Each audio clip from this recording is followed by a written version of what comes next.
morning, everybody. Ben and Woods, 97.3, The Fan. There will be no guttural yell this morning. I mean, there would be a guttural yell, but it would be more like a yelp in pain. Got kicked in the shins last night at our beloved Petco Park. That game sucked. There's no other way to look at it. That was a game you needed to win last night. You didn't get the job done, and it happens, and it sucks. And we'll go through it today. But if you guys may remember me, I used to work here. My name is Stephen Woods. I go by Woodsy. Everybody calls me Woods or Woodsy. And yes, I am here this morning, feeling much, much better. I'll explain in a minute. That's Paul Reindl. He's the executive producer of the program. Good morning, Paulie. Hey, how are you? Doing great. Ben Higgins, your friendly neighborhood sports anchor, joins us as well. Good morning, Benjamin. Good morning. I never noticed it until our YouTube stream begins, but we're all very light colored today. Yeah. Whoa. Yeah, we are. Everyone's in light. We look like a cult. Don't we? Yeah. Like, come on in, guys. No. That's fine. Very creepy one. Only charge you $29.95 to be in here in our cult and grab a seat. Yeah, as David said, special guest Stephen Woods. Funny you mentioned that. I got a phone call yesterday. This is an interesting time to do this. Got a phone call yesterday from a friend of the program. And he said, I have a air check for Ben. And I said, oh, he'll love this. And he said, I hope Paulie doesn't get offended. And I said, after he told me, I go, I don't think Paulie will get offended. I think Paulie gets it too. He said, you know what one thing, if you're out, that Ben does that you don't do when you're hosting and Ben's gone?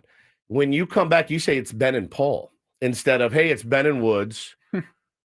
Woods is out today. Now, I don't care other than branding, right? You want to keep the message the same. Does that make sense? Like when Jem... Oh, here goes the diva. Here comes the diva. I want my name mentioned when I'm gone. Yeah, you know what? I can see it both ways. I feel like Paulie should get a little extra pub when he's, he's here and you're not. And well, he gets a lot of pub when you're gone. So sometimes I do mix it up a little bit. Sometimes I'll say he said there was no mixing. I usually say Ben and Paul because we're the two people who are in the studio. Yeah. This is interesting because yesterday's a perfect example because when we have a show like that where one of you guys is out, like I still podcast the show like normal. Do I say Dennis Lynn joined Ben and Woods yesterday? Or do I say he joined Ben and Paul yesterday? I think the answer is that he joined Ben and Woods. I agree with that. Especially because I go back and forth, and I don't even think about it. It's just like it's just a brand. But online, people are going to search Ben and Woods on the show, and you're going to use our social media handles, so you can't really change it. I can on the fly though when we're just talking. Hey, it's Benny and Paul. It's Ben and Paul in studio this morning. Woods will be back hopefully tomorrow. So when I do it, I said, hey, Ben and Woods, happy Friday, Ben and Woods, 97.3 The Fan. Benny's out today, but me and Paulie are holding it down, something to that effect. Hammering the brand's message in. Jim Rome used to take days off, and he'd have those Sklar brothers in. They didn't come back on and go, hey, it's the Sklar Brothers show. True. So it was a branding thing. So I go, you know what? I will bring that up. And he said, don't do it on the air. I said, no, I'm absolutely doing it on the air. No, I'll do it like when I put the description for like the 6 a.m. hour. Yeah. I'll say like Ben and Paul start off the 7 a.m. hour 100%. Talking about this because well, that's what happened. 100%. But it's still the Ben and Woods show. 100%. How are you feeling, by the way? I feel much better, dude. I was worried about me. I had, do you remember, I was telling Paulie yesterday, do you remember when I used to get these all the time when Bo was a baby? So we talked about it, and I go, I feel like maybe he had used to get these, but, it's been such a long time. I can't really remember the details 7 years ago. It. Yeah. 7 years, man. It was kind of when we first started. And being a dad was really hard for me, and Bo was a really tough baby. And I used to get these cluster headaches. And I remember I used to tell you guys, I used to go sit in the shower in pitch black and have one stream of like hot water, like on the part that relieved pressure. I couldn't see any light. I couldn't really hear anything. Or it would just wreck me. I would writhe in pain. Now, this one on a scale of 1 to 10 was about a 4, but what it does is it keeps you up. And when you're up, you lay there and you panic. And then when I finally texted you guys at like 3:45 in the morning, that was the first time, Ben, that I could, after I texted you, because I'm also worrying about coming to work. And you could at least let down and go, I don't have to I don't have to get myself ready. I'm glad you took the day off. Oh, dude. We did some research, some Mayo Clinic, and dug into it yesterday. They said two of the main triggers are weather changes, which remember how it got so hot and then it started cooling off again. So we had some big weather changes, and alcohol consumption. Okay, definitely consumed a ton of alcohol. I saw on some of that, and I was wondering what was going on because I never really got the story. Once we started Friday night, looking through, analyzing your weekend, we're like, okay, this is all that we know. Because I said it was an oddly quiet weekend amongst the three of us. We didn't do a whole lot of texting Friday, Saturday, Sunday. And we go, here's all that we know. Woods went out and had some drinks on Friday night. Had to be out in the sun all day Saturday coaching Little League, and people in the chat were like, "Oh, so he's hungover." We're like, "Well, it's been 3 days." No, there was no hangover effect at all. The hangover was very minimal, very, very minimal. Went out to my buddy Brendan turned 50. He is part owner of Monarch in Del Mar. Have you ever been there? I have, up at the top there. Beautiful views of the Pacific Ocean. Yeah. Stunning place. And Del Mar Plaza. I ran into so many tier ones out there that listen all the time. And that was awesome to meet them. So because he's the owner and it was his birthday party, they had a little section cordoned off. And in that section, it was all the beer, wine that you could drink. Jake Cronenworth has a new beer out. Well, I've heard about that. So that was the beer that they were handing out for free. And so we had a bunch of those beers and had a great time. Now, I had a sitter that I had to be home and relieve. I walked in the door on Friday night, guys, at 10:52. All right. Now, if you're the Crone Zone Light Lager from Harlan Brewing. Yeah, it was good. If you're looking around for it. It's really, really good. Now, I walked in the door at 10:52, guys, on Friday night. And my night stopped there. And I went to bed, got up, went and did two games the next day. Felt great. We had the T-ball party after that. So I felt absolutely fine. Sunday was Mother's Day. I'm going to tell you, it was a little stressful. It's a stressful day. My wife and I decided that holidays is really what gets us. The pressure we put on ourselves for holidays. We had a really rough Easter, really rough Mother's Day. We've had some rough Christmases, which I don't think is super uncommon. We do get into that thing where it's like, you had all these expectations. I didn't really know what they were. And this goes back and forth, different holidays. So no, it was not an alcohol thing in the slightest. I mean, I was in bed texting you guys about that documentary on Sunday night. It was a totally normal Sunday night. But once I couldn't sleep, you start laying there and you start spinning out. And then I felt it. And it's just this pressure. It's right behind my right eye. And that's where it's always been. Then it never goes back and forth. It's always the right eye. And then once you start feeling it, here's what you do. You lay in bed and you go, no, don't do this. No, please don't do this. No. And then it is like, no, I'm coming. It's like when you get the tickle in the back of your throat. Yes, you're like, don't do this, don't do this, don't do this, don't do this. Please don't be sick. So I'm sitting there just going, no. And Benny, when I'm telling you, I laid there. Also, it's I call this every year in my home. It's a time to kill. This is when the heat seeps into my home, and my home becomes like the movie A Time to Kill, where they deep in the South, everyone's sweating every moment. So I'm laying there looking like Ashley Judd in bed, it's just pouring sweat. My wife is in a robe, freezing cold. So I'm laying there. Oh God, pouring sweat, trying to fight this headache off. And it doesn't work. In fact, it goes the other direction. So the old ones, Benny, the ones that I would get for a while, they call them suicide headaches. It's like the migraines are different. It's a suicide headache. That's how bad these clusters can get. So when you first get them, I thought, oh, I'm dying. I have a brain tumor. There's no question. And turns out they were clusters. They went away. And then this one came back. And again, probably a 4 out of 10. But I'm laying there going, and then I stood up. After I texted you guys, I stood up to try to walk. And I was like, all right, what if I surprise them and I'm able to pull it together and come in? Even though it'll be a bad show, I couldn't walk, man. I go, there's no way I could drive into work. I would wreck my car. Just no sleep, zero. And so by the time the kids got up for school, I went to sleep. And I slept for a good piece. Woke up, felt fantastic. As soon as the show was over, I was like, I feel pretty good. Had my lunch. to pick the kids up from school, took them to get a haircut, played baseball with them in the street, just a normal Monday. Squeeze in 18 holes of golf in the afternoon, too? I probably could have. By the time I woke up, they were all gone. I probably could have gotten 18 holes in the morning. If we had seen that. Yeah, me out there just... I'm fine now. Yeah, I know. People said in the chat or on Twitter last night, they go, wait, you're tweeting about the game? Isn't that the equivalent of going to the Sunday or going to the softball game after you take the day off work? I go, no. I'm laying in bed. I'm watching the Padres game. That's my job. I kind of wish that I didn't after what I saw last night. But so, yeah, man, the weekend was great. I did see something that I've never seen. You know how Jesse always says on the broadcast, man, if you watch baseball long enough, you're going to see something you've never seen before. And that's a good tease. And we'll find out what Woods saw that he's never seen after a quick check of traffic here on 97.3 The Fan.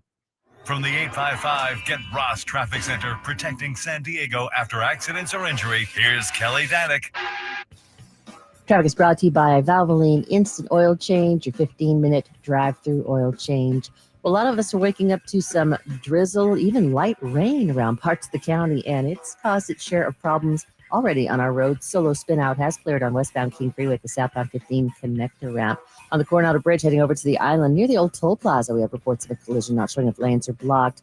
Crash blocking the slow lane northbound 805 right before the 15. Also, we've got numerous brush or encampment fires. One of them southbound 5 just past Garnett's over the right shoulder. Another one reported near the SeaWorld Drive on-ramp. And now south 805 before Market Street, reports of a possible brush or encampment fire. San Diego, before you cruise out this Memorial Day, stop by Valvoline Instant Oil Change. No appointment needed, just 15 minutes and you're road trip ready. Valvoline Instant Oil Change, experts you can trust.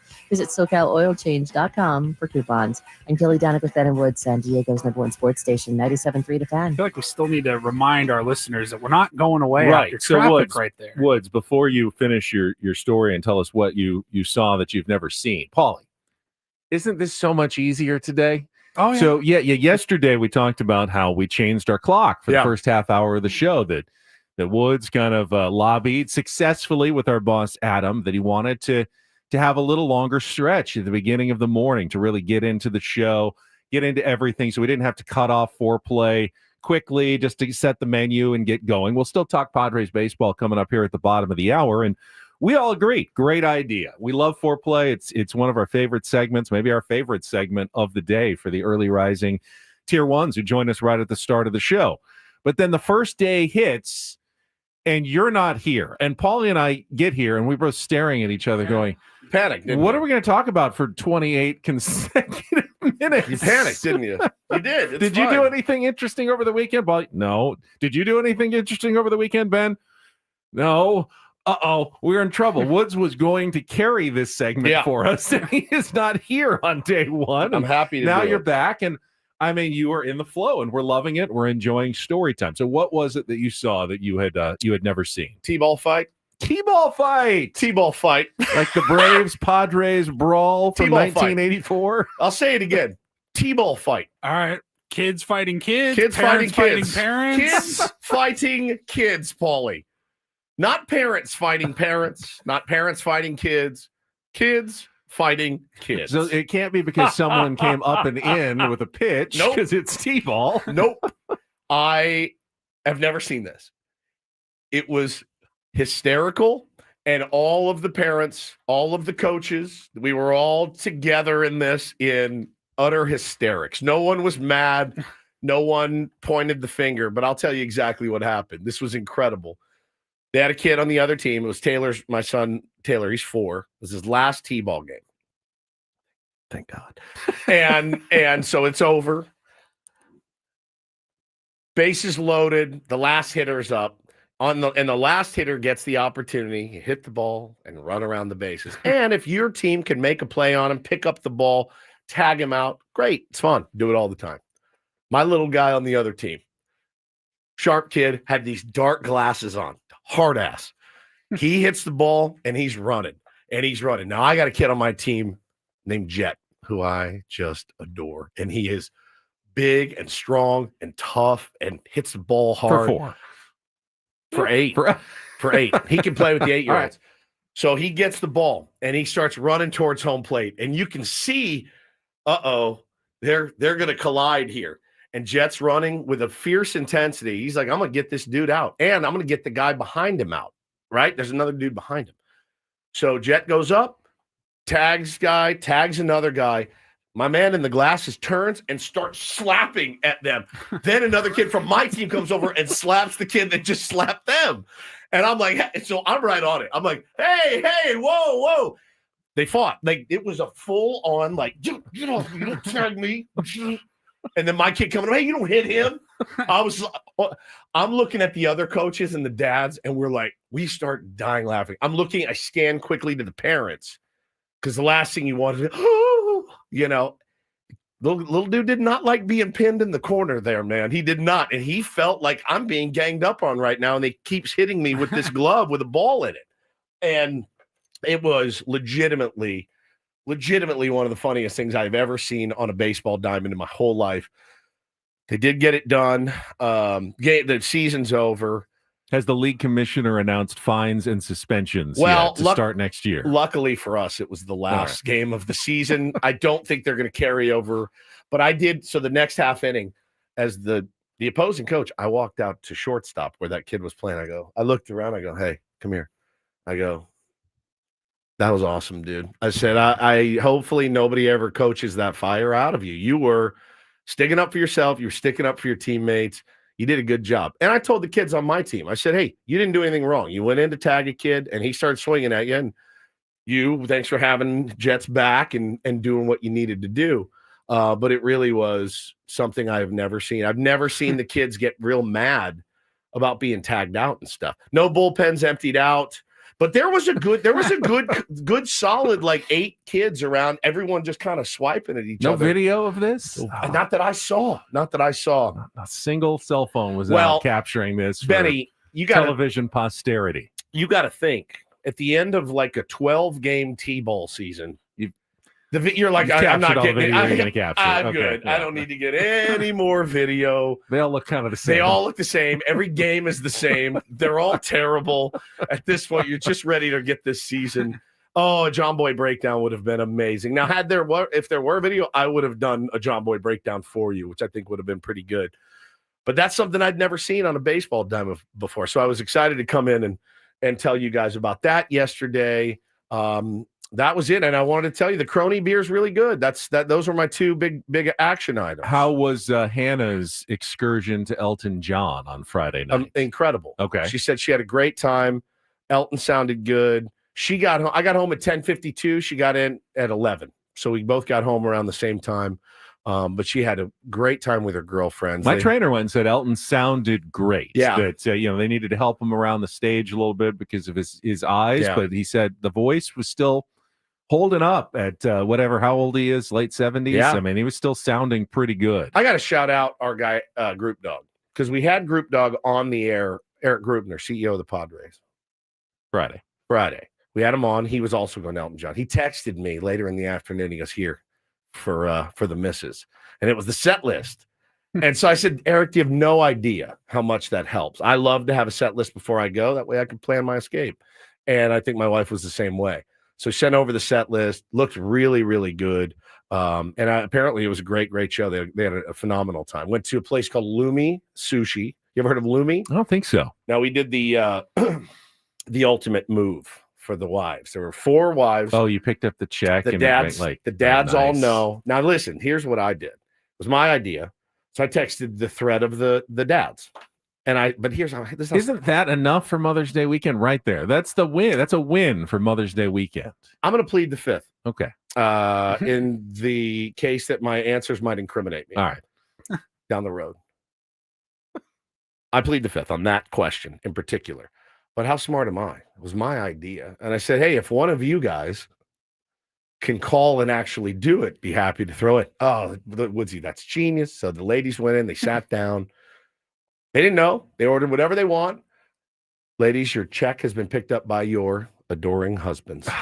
Boom! Wow. How about that? Oh, I should run a clinic. I really should teach a clinic. And it's smart not to let them know because then they'll go crazy. They're not going to go crazy. and Cristal, 4 bottles of Cristal. I always worry about that when they have the rookie hazing dinner because all all the vets know what's happening. The rookies are going to end up having to pick up the tab. But that ribeye could be good tomorrow. Yeah, they order the lobster to go. They order the Remy Martin. They order everything that's like, hey, bring out the secret menu with the expensive liquors and wines. They order everything. They're walking around Petco with doggy bags full of lobster and ribeye.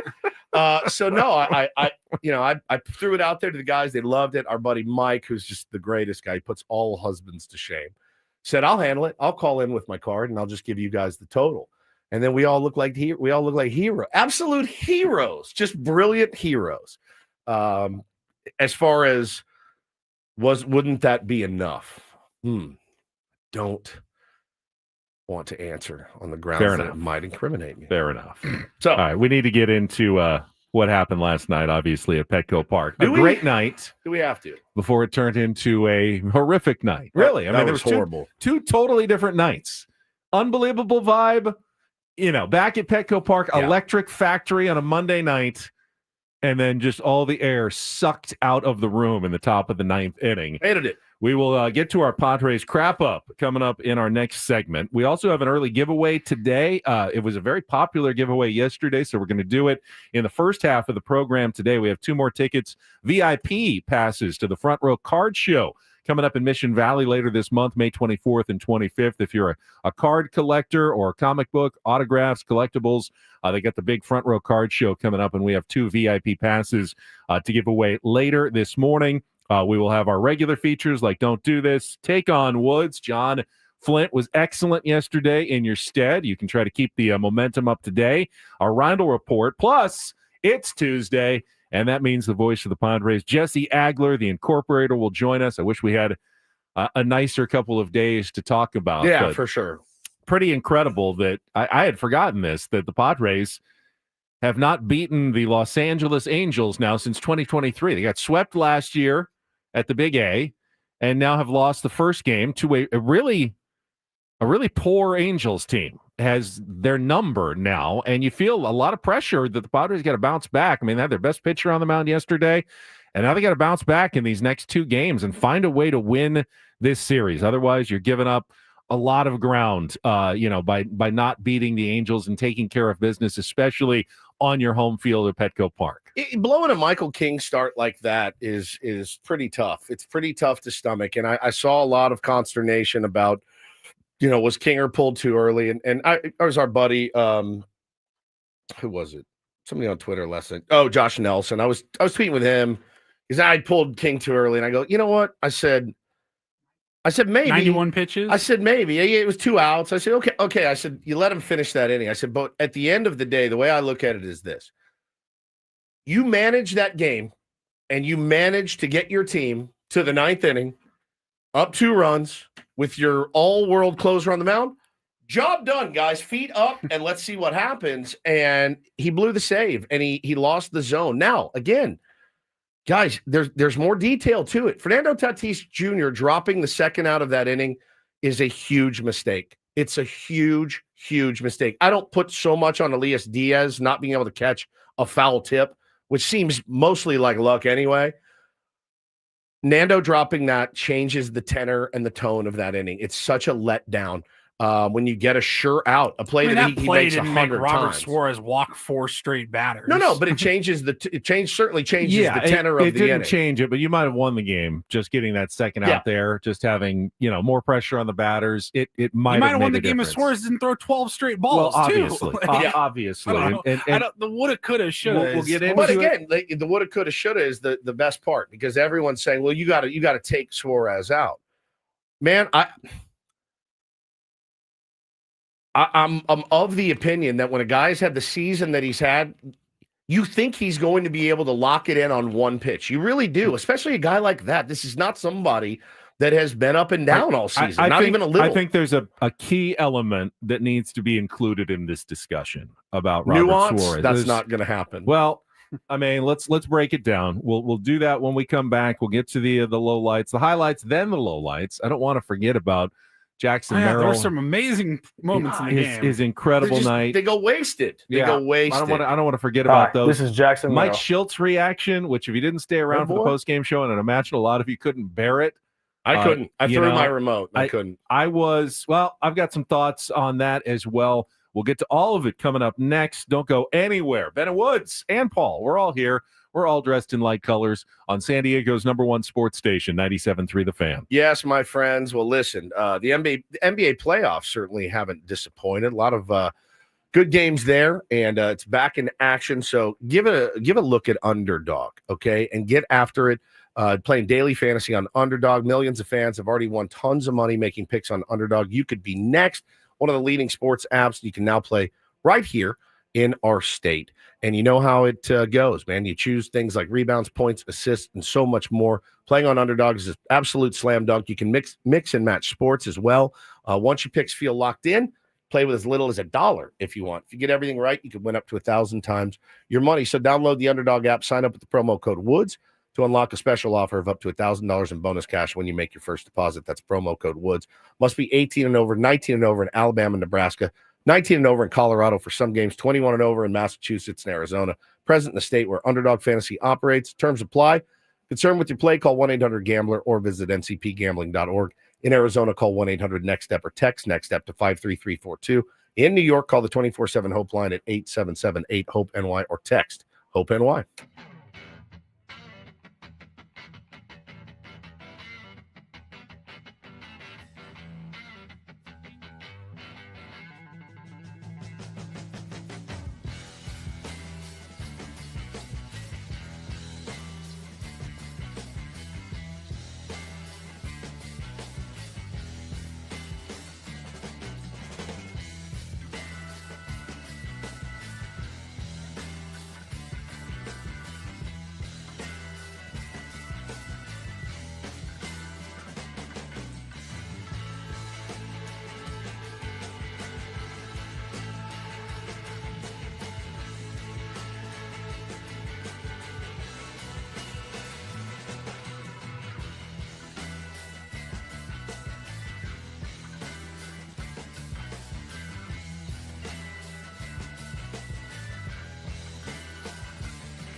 Hey players, things are about to get real here in San Diego.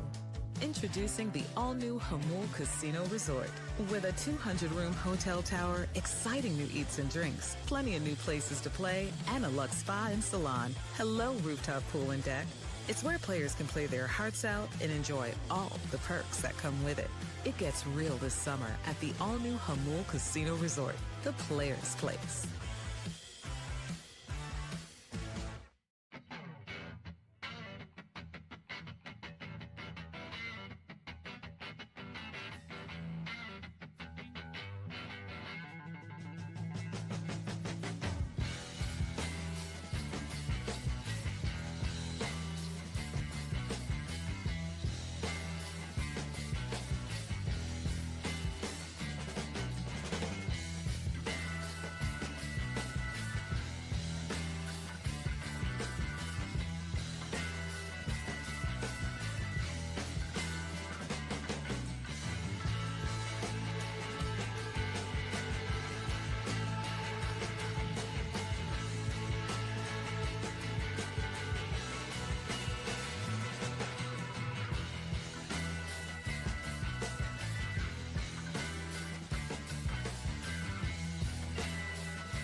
This hour on 97.3 The Fan is brought to you by Staples. Your local Staples has hot deals and super low prices throughout the store on everything for your business. And right now at Staples, save up to $250 off your print order. Exclusions apply. Visit staples.com/print for details. Ends June 14th, plus save even more with the Easy Rewards program at Staples. Before we get to the highlights with Jesse and Tony, shout out to Padres fans. Another sellout crowd on a Monday night. No giveaway as far as I know. The bucket had in until Wednesday, and yet you still pack the place on a kind of a dreary, cloudy Monday evening. School still on. It is so impressive to see the atmosphere every single night at Petco Park. And that place for the first 8 innings, especially the middle innings, was absolutely electric last night. Yeah. I wasn't there. I was watching on television. You could feel it through the screen how fired up Petco Park was. It was hopping last night. Yeah, it was bumping, man. There were a lot of Angel fans too. Yeah, there were. And, you want to be able to treat the home crowd to a hard fought. And it was a hard fought, would have been a hard fought victory. Had to get some things that bounced your way, unfortunately. Jackson Merrill bailed out Adrian Morejon big time. I mean, that was a game-tying hit that Adrian Morejon had just surrendered. And you'll hear all of Jackson's highlights. He's been fantastic since he's come back, one of the hottest players in baseball. So lucky to have him here. And, man, you see a guy give an effort like that last night. That's a game you want to win. I'm sure Robert Suarez felt absolutely horrible after blowing that game last night. And I'm sure Schilt feels terrible. All these guys feel terrible. Man, it was one of those against a team like that. You got to win.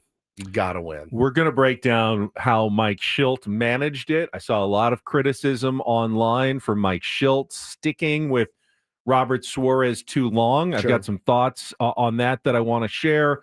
And obviously, the bullpen as a whole was so good for so long for the first 34 games of the season. I think they allowed 22 runs total or something, and then in the last 6 games they've allowed 28 earned runs in just 6 games. I mean, take some Colorado out of it. That's going to happen in Colorado, but still, like against the Angels last night, bottom part of their order, it just can't happen. It just can't happen. And I mean, what did Robert Suarez give up? He one ground ball, and then he just couldn't find the plate. Yep.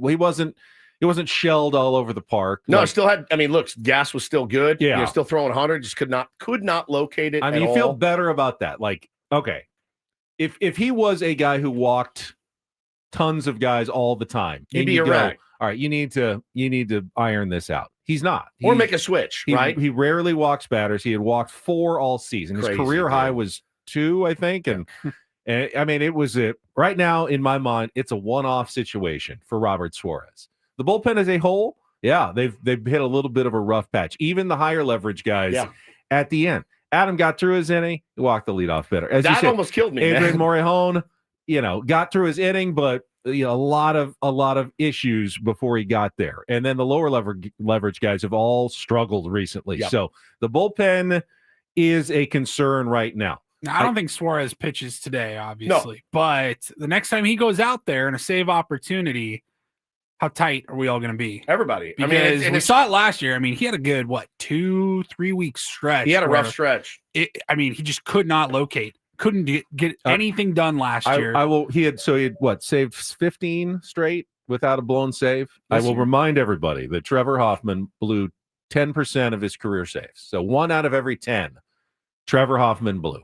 And they sucked. I remember when they happened. They really, really sucked. He is in the Hall of Fame. So far this year, Robert Suarez has blown 1 out of 16 saves.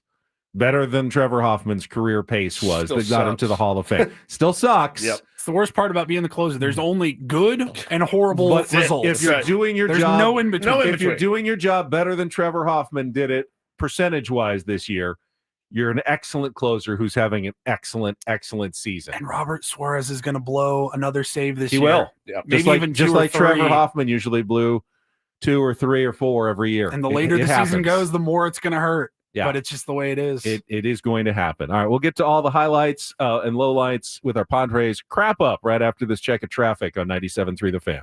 From the 855 Get Ross Traffic Center, protecting San Diego after accidents or injury, here's Kelly Danick.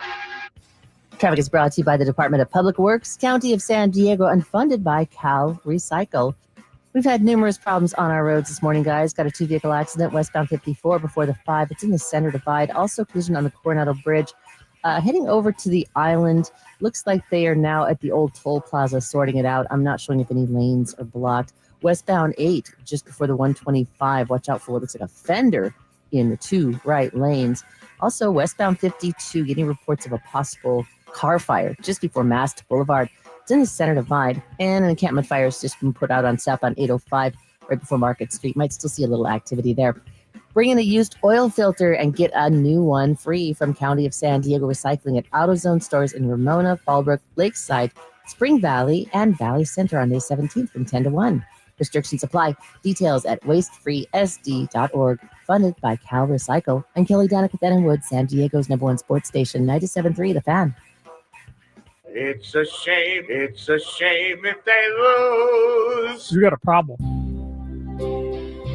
Oh, a shame indeed. I couldn't agree more. Here are the lowlights from yesterday's game. What the heck happened? Are you kidding me? Can't even believe it. It's the Padres Wrap-Up. presented by Hamul Casino. Things are about to get real with the all-new Hamul Casino Resort with gorgeous rooms and exciting new eats and drinks. It gets real this summer at Hamul Casino Resort, the player's place. We'll give it 16 minutes of salt, and then we'll, get back on the bump and figure it out. 3-1 now, and Neto hits it in the air, deep to left field. Lockridge is back, he's at the wall, and it's going to go.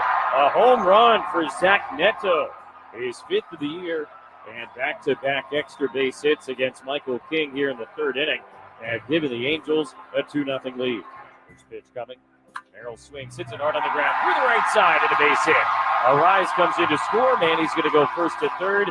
Jackson Merrill's 2nd hit of the night. It's an RBI single, and we've got a 1-run game here in the 3rd inning. Here's the pitch. Bogart swings, it's a little number back towards the mound. Kikuchi hopped up, had it, dropped it, threw to first, and it got away. Machado will score to tie the game. Merrill's going to round third, try and score. Shonawell's throw to the plate, the tag, not in time. Padres go ahead on a little number back to the mound that Kikuchi dropped and then threw away. Try to extend that number right here, right now. Pitch coming, sends it in the air, deep to center field. Kyron Paris is back, at the wall, looking up, way back, gonna go. Home run, Fernando Tatis Jr. Base of the wall, in the batter's eye, out in center field, is 10th of the year, and the Padre lead is now 4-2. An absolute missile to center field. This is about execution right here. Chance to get some space. 1-0 sent in the air out to center field. Should be deep enough, certainly. Harris circles underneath of it, makes the catch. Merrill tagging on his way. No chance to get him. A sacrifice fly. And the Padre lead is now 5-3. Bases loaded, 1 out. Here's the 3-2. Shonawell takes high, ball 4. 3 straight walks from Suarez. This one brings Rengifo home. And a 1-run game in the 9th. It's 5-4. The next pitch in this at-bat will be the 8th to Moncada.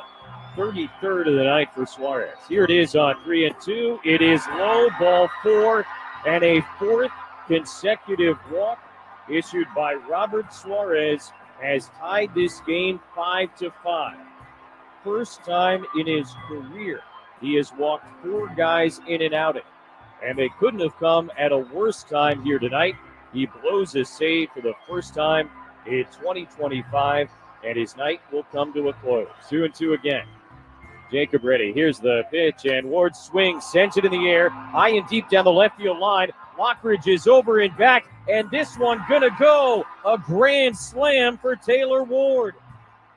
A 6-run 9th inning for the Angels, and they lead here in the top of the 9th at Petco Park. 2-2 to Tatis now. Jansen delivers. Fernando swings, sends it in the air, high and deep to center field, but playable. Lugo is there. He will make the catch, and the ball game is over. A 1-2-3, bottom of the 9th for Kenley Jansen.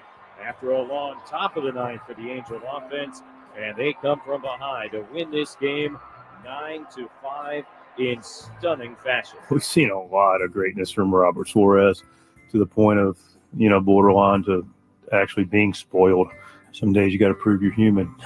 I mean, this guy's been absolutely lights out for us the last year, obviously this year, and they were patient and able to, work some counts and got through him. So one of those days he'll be back, and we're confident he'll be just fine. Don't think Mike Shilt's going to like it on Friday if we ask him about his ninth inning decisions from Monday this week. Well, I have to ask him, if that's a Mike Schilt philosophical, is that something because you honestly, like, I watch enough baseball to know that you rarely see that an established closer, right, get yanked in the ninth. You just rarely see it. They usually are allowed to go out there and blow the save. They really are. Am I wrong here? You're not wrong. It seems like, and having watched enough baseball over the years, we've all been privy to watch some really great closers. Not something we've really had to worry about very much, to be honest with you. It's not been a big thorn in our side as Padres fans. So I do kind of, I'm planning on asking him, like, what's going through your head, at that point when he's losing the zone, he's not a knee-jerk guy. We can't act like Mike Schilt is going to turn into a knee-jerk guy all of a sudden. You will ask him about it during our manager's report with Mike Schilt this Friday at 9 a.m. The manager's report is refreshed by Eco Water SoCal. Try alkaline water for just $9.95 a month.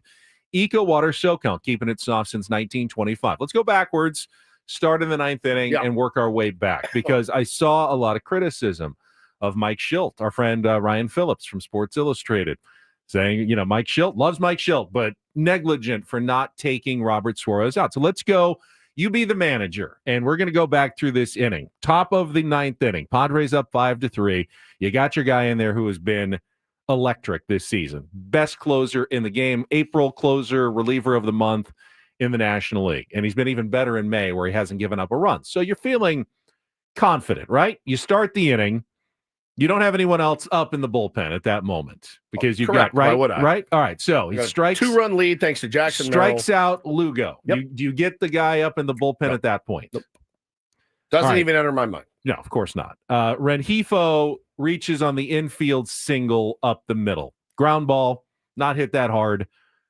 You get a guy up in the bullpen at that point. No. All right, I agree. Ohapi walks. All right, it's a little off there, but Robert Suarez has not been someone who traditionally loses the plate. I'm not even worried at that point. He's got 2 on.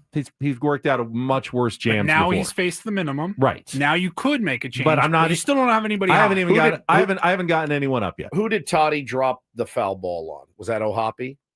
That was, I believe, was it on Ohapi or Neto? Who came up next? I think it was on Was it on Ohapi? Okay, so you probably should have had 2 outs there. Not probably. You should have had 2. Should have had 2 outs there. So I'm taking. By the way, I'm taking that into account. Yeah. He made a pitch. He made the pitch. Made a pitch. Should have gotten the out. Should have been 2 out, 1 on. So he still gets grace from me as the manager. All right. So we still haven't gotten someone up yet, and we're okay with that. First and second, 1 out. Neto, who is their most dangerous hitter, is already homered. Walks him. Okay, you didn't want to give in to him as the go-ahead run. But now I'm not fired up. You didn't want to walk him, but I am at this point thinking, okay, I'm talking to Ruben at this point. All right, what do we do? Should we think about getting someone up? Yes. I'm now thinking about getting someone up at that point. Who do you want to get up? While we're having this conversation, Shanuel is up. Yep. And the count, he's fallen behind quickly in the count. But guess what? He just threw 4 pitches and walked him. All right. Now I'm quickly calling. Get Jacob up. That's who he's our next guy. That's what we've got in. That's what we got left. We've got Jacob up. You've got to give him a couple of minutes to throw some warm-up pitches. You've got to let him face one more batter. It's now 5-4. He faces Moncada. He's out.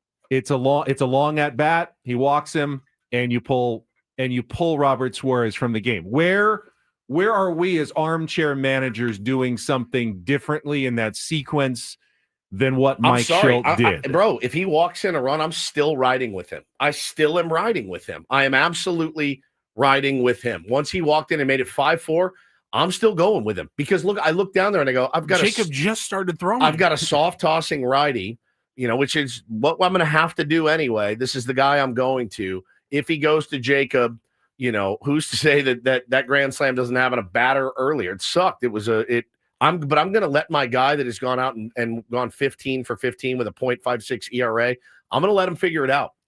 Perhaps he's still throwing heat.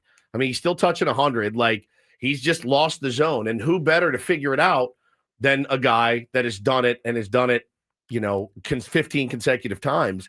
I have no problem with it. None. Had you had, maybe if I'm going to criticize something, had you had one of your higher leverage arms, sure, Adam, Morejon, or Estrada still available, you might have been a little more aggressive in getting someone ready, but you didn't have. You had your struggling low leverage arms left, and you had Robert Suarez on the mound. I kind of agree with you. I think there's a better chance that Robert Suarez in one pitch, just like, oh, now I've got it. Now I'm locked in, and you are in much better shape than having Alec Jacob throw up his 84-mile-an-hour junk up there. If there was maybe something you could say, and it was a one-run game, he used Morejon for just one batter. Instead of sticking with Estrada, he went with the matchups lefty-lefty against Shanuel in the top of the 7th. Got bailed out by Jackson Merrill. You could have saved Morejon for later, but it worked out. So I was me and Josh going back and forth last night, and he says, too short of a leash on starters because it's worked all year. Bullpen has been shaky lately. Can't always do the same but easy for me to say now. And I said, well, you just said it. It's worked all year. Bless you, Paulie. It's worked all year. He went to the formula. The formula was right. The execution was poor. There's been a lot of this lately. The processes have been right. That's exactly what's gotten you all these wins is Estrada, Morejon, Adam, Suarez. Why the world would I change up what I'm doing? Because maybe there's been a bad outing here or there from one of those guys. Jason Adam had a bad outing. Does it mean I'm not going to him in the 8th? No, I'm rolling with him again. Like, it was a loss. They lost the game. He blew the save. It's going to happen. It pissed me off in the moment. There's no question. But I'm going to give my closer a chance to at least blow the save. And he did. Right now, I don't see any changes going forward either. No. With the Padres bullpen. Robert Suarez, the next time the Padres have a save opportunity, unless maybe it's today because he threw so many pitches, Robert Suarez will still be your closer. Partly because, well, you don't take a guy out because he struggles one outing. Right. Also because every other guy has been struggling as well. There's no guy, but this guy is so locked in, and he never gives up an out. We need to give him an opportunity. Adam has been a little less than sharp the last couple of outings. Morejon has been less than sharp. Even Estrada has given up a little bit recently. So there's no guy waiting in the wings to step in. Suarez is your guy, and the Padres are hoping this is just one of those lulls during the season that every bullpen goes through, and then they get back locked in like they were for the majority of the season so far. Do you have any bigger picture concerns about the bullpen that's been pretty shaky for the last week now? No, because it's a bullpen. It's volatile. What we got in the beginning of the season is uncommon. That's uncommon. That's an uncommon thing, what we were treated to the first 6 weeks of the season. Look around baseball at the best teams. The Dodgers have a volatile bullpen. Tanner Scott has more blown saves than Robert Suarez. And bullpens are volatile. They just are. That's what it is. Now, in a perfect world, yeah, man, Dylan Cease goes out and throws 7 innings today, and then you come in and whatever you've got left over, because you did use some high leverage last night, hopefully it's a blowout, and a Wandy Peralta and a Sean Reynolds can get you through. But, we also know baseball doesn't work that way. In a perfect world, yeah, we want our starters to go 7, and then we are set up with a bevy of guys like Morejon, Estrada, Adam, and Suarez to get those last 6 outs. We all know that things change. I love this point from David J. He says, when you pretend you're the manager, remember you're not just making in-game decisions for this game. You're also taking care of the human beings you're responsible for leading all year long.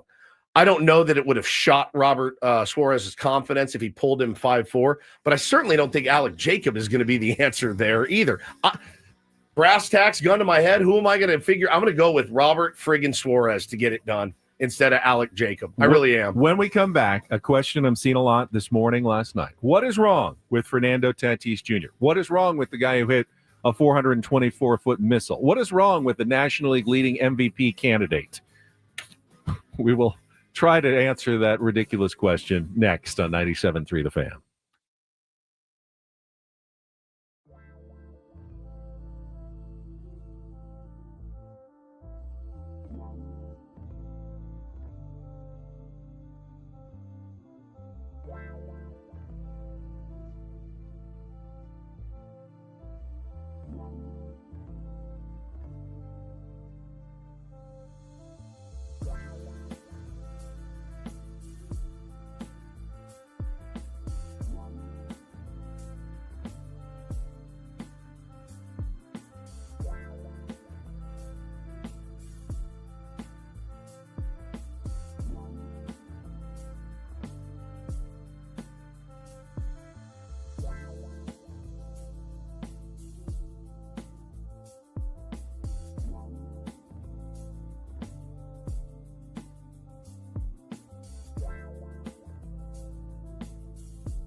Going to offer up some radio show host advice that also doubles, I think, is decent life advice that I've learned over the years. Welcome back. It is Ben and Woods, hour number 2 here on 97.3 The Fan. Spent most of our last segment talking about the ninth inning struggles of Robert Suarez and Mike Schilt's decision-making. People said that, Ruben Niebla should have been out there. He came out there after there was first and second to talk about Zach Neto. Be careful with this guy. Hey, here's the scouting report on this guy. I wish Ruben Niebla still had a mound visit left where he could have gone and settled maybe the nerves or, just given him a little break on the mound, a batter or two later. But he had already used that mound visit earlier in the inning, and you're not allowed to make, of course, 2 mound visits to the same pitcher without taking him out. So that was not an option. So I saw it last night.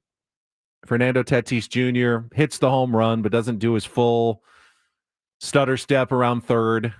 Then you see him in the dugout, just sitting kind of casually, he's not up and excited with his teammates. He's just sitting casually. And there's a lot of body language experts who are asking the question, what's wrong with Fernando Tatis Jr.? Some people think maybe he's struggling. I saw the Doomer in our chat. Well, look at his numbers the last week, and you see something wrong. You mean the 6-game hitting streak in which he's hitting .308 with a .934 OPS, 2 home runs and 6 runs batted in? That struggling week that Fernando Tatis Jr. he's put up good numbers this last week. Just like he has all season long, he's continued to perform. Did I notice something about Fernando seeming a little off in terms of body language? Yeah, absolutely. Didn't you notice it as well? I've been watching this kid since he got here. He always does this. Why are we acting like he doesn't? Hold on. Why are we acting like he doesn't get a little head down, pouty after a strikeout? Why are we acting like he doesn't? Looking forlorn on the bench sometimes. He did it after a home run. I thought that was the unusual part. Bro, but so what is happening? So here's my advice.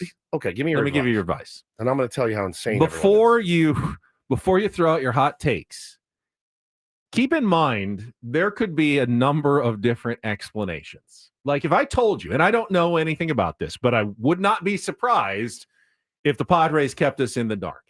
If I told you that perhaps Fernando was under the weather the last 3 days and playing through a, sinus cold, but he wanted to still be on the field and is not feeling really great. Yeah. It's going around San Diego. I've seen a bunch of people with it. My kids had it. Other people have been sick lately. If I told you, and I don't know that I'm not reporting anything, would you be shocked to learn that? But he wasn't going to be kept off the field. Correct. Now, he's not feeling up to himself. He gets his hit. He wants to go down and sit down in the dugout and conserve his energy. He was drinking a smoothie, sitting on the bench. Now, again, I am just throwing something out there. But if there is a completely reasonable explanation, and you are immediately going to the body language is bad, something is off with Fernando Tatis Jr., something is wrong mentally with him, make sure that you have your bases covered before you get to that point. And I don't think we're anywhere near that point. He's producing. No one on the team has said word one about anything about Fernando Tatis Jr. You cannot go straight to, why is he sad?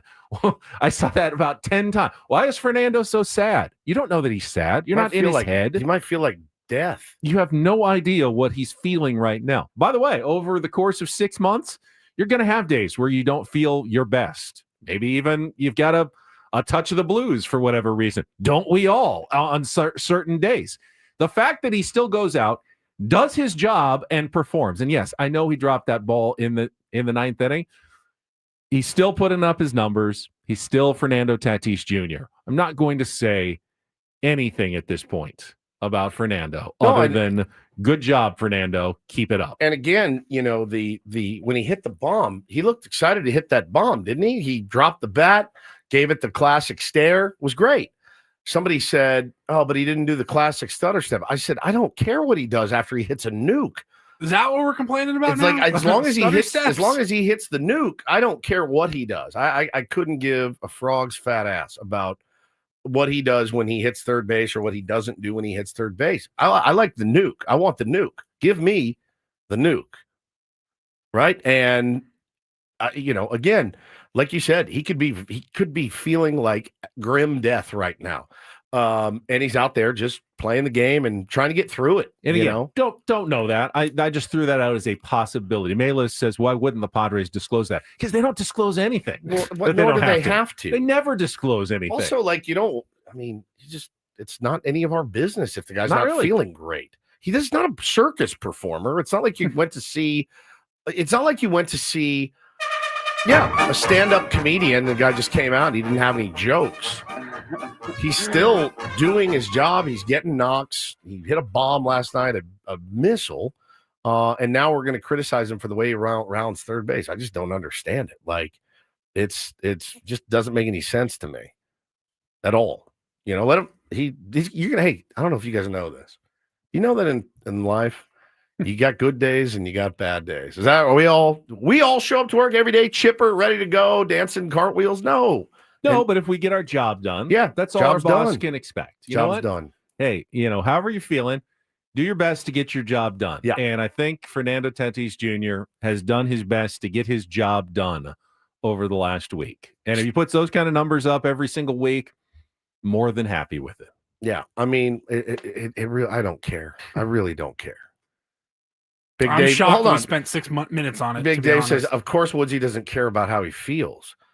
No, I care about how he feels. I don't care about what he does on the field as long as he's out there and with his team and performing. That's what he's doing. I'm a big feelings guy, but I don't know him. I haven't talked to him to where he said, "Hey, man, I'm down in the dumps right now." Obviously, Fernando is jealous of all the attention that Jackson Merrill is getting for how good he is playing. If you can't, I know my sarcasm sometimes gets lost. Yeah, you're not great at sarcasm. I'm pointing out that how ridiculous. Doesn't that sound ridiculous? Isn't that ridiculous? Oh, Jackson's the new star of the team. I'm going to pout and mope. I feel like there's fans who think that that's the case. Yeah, and you can't go there. You just can't. You can't go there. Yeah, you shouldn't go there. I don't understand it. I think he's fine, and like you just read his numbers, those are good. Those are good numbers. 6-game hitting streak. So yeah, it's just I don't know.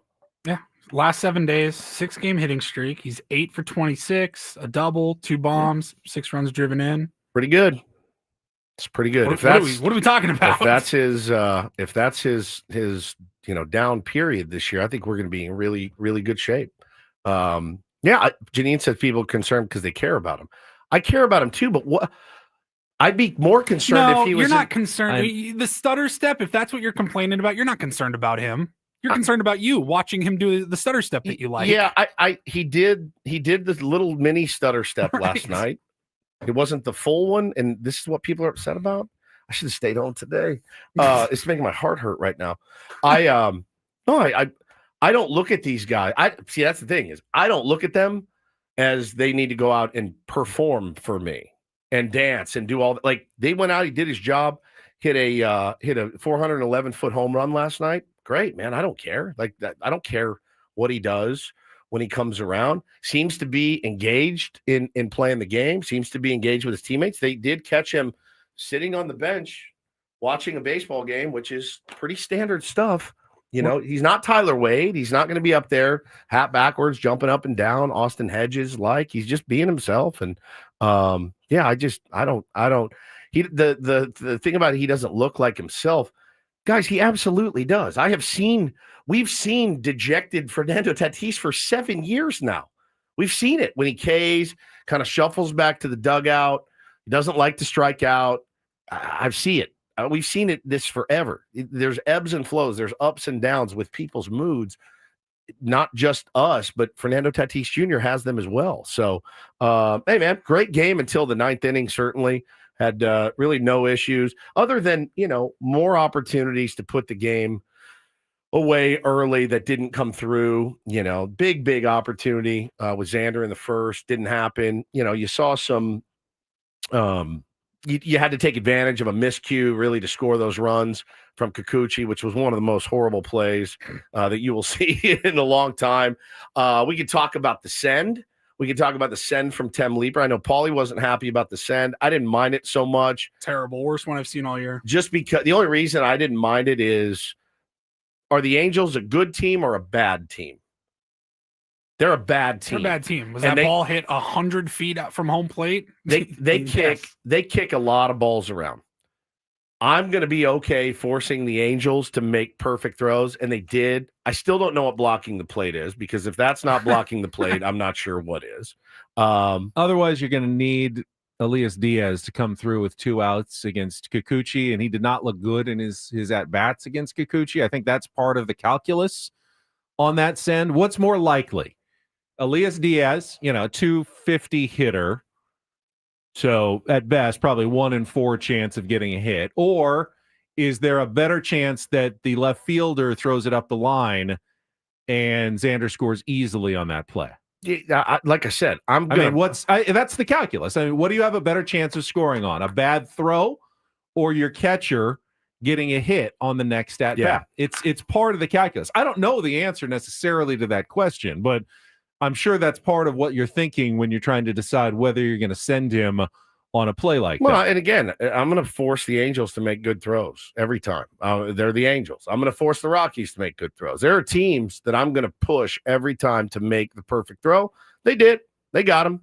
But yeah, that's a more likely scenario, like you and Tyler in the chat just said. More likely is that throw being offline than you're getting another 2-out hit from your catcher in the next AB. So I have no problem with it. Jake Cronenworth had a couple of miscues. The big one, of course, the throw on the double play that would have gotten Michael King through 6 innings, changed the bullpen equation a little bit. I want to give Jake a pass. I like Jake a lot. He's wearing a flak jacket under his uniform. He takes off. There's an extra Velcro pad that he wears when he bats to protect his rib. Gosh. He takes that off in the field, but he still has a flak jacket on. I can't imagine that it's helping you defensively to have that thing that you're wearing. At the same time, I still am glad that Jake Cronenworth is back in the Padres lineup right now. Tough matchup yesterday against Kikuchi as well as a lefty. That's why Mike Schilt dropped him down in the lineup to 8th. You could put Jose Iglesias in there. Unfortunately, Iglesias has been struggling pretty badly for the last couple of weeks. Just does not seem locked in. If they could get him going, I think you'd have a better situation both at DH against left-handed hitters, more options to get Jake and Xander off their feet and Manny off of their feet for days with Iglesias out there. But he's just been so bad at the plate lately. I think Mike Schilt's hesitant to give him a ton of at-bats right now until he kind of gets going and gets locked in. So somewhat the manager's hands seem to be tied by, some of the bench struggles the Padres are having at the moment. Yeah, again, and, more people in the chat wanting to talk about the bullpen. Yeah, I'm fine. I think the bullpen, as I mentioned earlier, bullpens are notoriously volatile. They are up and down. They do get hot and cold. I'm going to take, for me, you can't, right, when you're looking at the overall numbers, but I'm going to take any bullpen issues in Colorado, and I'm going to flush those as their pitching coach, as their manager, as the fan of the team. I'm going to say those don't count. I'm going to give you a pass on Colorado. Your sinker doesn't sink. Your fastball doesn't ride. Your sweeper doesn't sweep. Bang it. Forget it. Now, and I'm going to judge you on what you did the week before. And there were some bad outings, certainly in New York. There were some bad outings. And I'm going to judge you this week. How does the bullpen bounce back, after a really bad time in Colorado and one guy having a really bad outing in a game against the Angels? So Colorado is just such a different animal every time, especially for pitchers. So I'm going to bang those, move forward, see if this bullpen can get back on track. And let's get it. I know we spent several minutes on Tatis's body language, but what about Luis Suarez and his hand at first? I think that's the same hand he had surgery on. And they said he got kicked. I don't think so. I think he was just on the tag going by. Jerked back. And I'm like, ooh, that's how you tear ligaments. I thought he was coming out of the game. Ugh. Yeah. Hopefully it's not something that plagues him like the thumb plagued him all of last season. That certainly made a huge difference in the kind of year that Luis Suarez had. Wasn't a bad year. He won the National League batting title, but it wasn't peak Arise. He wasn't able to drive the ball. It was all just, bloopers and bleeders and liners for Arise. He can do more. We've seen some of that already this year. Hopefully it's not something that bothers him going forward. Manny seems locked in. Another 2-for-3 game yesterday. He's got a 12-game hitting streak. Among qualified hitters, he still leads the National League in batting average. But once Jackson Merrill gets enough at-bats, I mean, he is so far ahead at this point. Freeman's Merrill is doing great, Yeah, but Merrill is now phenomenal. hitting 467 with a 1259 OPS. I mean, it's almost a shock when he makes an out at It all. is. He had one grounded into a fielder's choice once, and you're going, what's wrong with Jackson Merrill? Only 3 for 4 with a triple, 2 runs, an RBI, 2 great catches. I mean, come on, Jackson. We need you to step your game up a little bit. The kid is so ridiculous. I feel so confident when he is at the plate. I don't know that I've ever felt as a fan, and we've watched Tatis go through incredible hot streaks. We've seen Manny locked in. You see how hot he can get at times. I don't know that I've ever felt more confident as a fan when one of my players has come to the plate than when Jackson Merrill is stepping up right now. I just assume something good is about to happen. Yeah, righty, lefty, really doesn't matter. The interesting thing too, when you look at the West, I think it's fun and funny that Dodger fans, Giant fans, Padres fans, we're literally tweeting standings out, guys, after 40 games, which I think is fantastic for the game. We got 122 games left to go, Benjamin. 122. And I got our buddy Dave Pauly is posting screenshots of the standings after 40 games of Dodgers on top. This is great. It's great for baseball. This division's going to be nasty. Everybody in this division has decided to be fairly mediocre in the last 10 games. And by mediocre, we're still talking about, Benny, a 6-4 team in the last 10. Dodgers, 6-4 in their last 10. Giants, 5-5 in their last 10. Diamondbacks, 5-5. You look at this and you go, oh, had we just been able to beat the Rockies and the Angels, changes some things. But, man, when we say it all evens out, doesn't it always even out? We picked a bad time to go 6-4. So did the Dodgers. And the Giants picked a bad time to go lost 4 in a row and be 5-5 in their last 10 as well. Diamondbacks, 5-5 in their last 10. Insane. We're all just kind of hovering around the same plane right now. So Padres do need to right the ship, man. That's 2 losses to 2 really bad teams, and they do need to right the ship tonight. I mean, I don't know that anyone other than Suarez last night needed to right the ship. Correct. They played a winning baseball game did. until Robert Suarez came in. Yep. And Robert Suarez has been so very good that I can't really criticize too much Robert Suarez last night. He knows what he did. He knows what he did. He stood up. He talked about it after the game. Hey, I was on me. I didn't do it. I love Jackson Merrill's reaction too. They went, hey, Jackson, tell us about that amazing game. No, I am not going to talk about it. We didn't do what we wanted to do, and that's win the game. End of story. Love Jackson Merrill's attitude. Teams that have that kind of attitude, they don't have problems for very long. Every team will go through a bad stretch, a bad game or two. Teams that have that kind of attitude, they don't stay. They don't stay struggling for very long. Yeah. Padres will bounce back probably tonight in game 2 of the series. We'll talk about that coming up in a little bit. Also, Don't Do This and Do This are coming up next. And I thought Mike Schilt had a really nice moment before the game yesterday. I want to play some of that audio for you and do this coming up next. Yep, 100%. All right, that is after a check of traffic. Don't go anywhere. Ben and Woods continuing on a Tuesday morning here on San Diego's #1 sports station, 97.3 The Fan. Gambling problem? Call 1-800-GAMBLER. GEGE 0000466. For a full list of games and rules, play at 7 Mile Casino. Visit 7milecasino.com. First, Woods and I telling you about 7 Mile Casino. It is San Diego's closest and best card room. Great place for high-limit players as well. If you want to sit down, you got a few hundred in cash, and you're looking for a high-stakes, no-limit Texas Hold'em game or some high-stakes California-style blackjack, 7 Mile Casino wants to be your place where you go and play your card action. Oh, absolutely, Benny. There's a lot to love, man. It's just 7 minutes from our beloved Petco Park. Could have gone last night and turned a loss into a win, sitting down playing some California-style blackjack, certainly, or some Texas Hold'em, or some Pai Gow or Baccarat. It's a smoke-free environment, no slot machines either. It's a place for card players, and they got great people, great food, easy parking, all of it. They just make it really easy to go and have a good time. And you don't have to drive an hour and back into the East County to find one of those card rooms. I had to drive way out there yesterday for a story. Right to buy one of those places, and I realized, man, it is so nice if you want to play cards at 7 Mile Casino. You just hop on the 5 South, get off Bay Boulevard, west side of the freeway with a beautiful view of Coronado, the bridge, and the bay. It's 7 Mile Casino, just 7 minutes from downtown.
Hey players, things are about to get real here in San Diego. Introducing the all-new Hamul Casino Resort. With a 200-room hotel tower, exciting new eats and drinks, plenty of new places to play, and a luxe spa and salon. Hello, rooftop pool and deck. It's where players can play their hearts out and enjoy all the perks that come with it. It gets real this summer at the all-new Hamul Casino Resort, the players' place.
Don't do this is brought to you by Trust and Will. Don't. Leave your entire estate, house, kids, and life savings up to chance if and when you die. Do. Set up a Trust or Will online at trustandwill.com.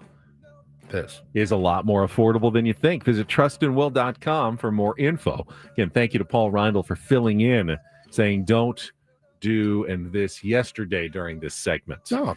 I will start us out in the world of soccer. The United States getting ready to host a little preview. The World Cup, not this year, but the FIFA Club World Cup is coming to stadiums around America next month, starting June 14th. It generally brings in a lot of fans and clubs from around the world. Manchester City, I believe, is the defending, or Manchester United won it 4 years ago.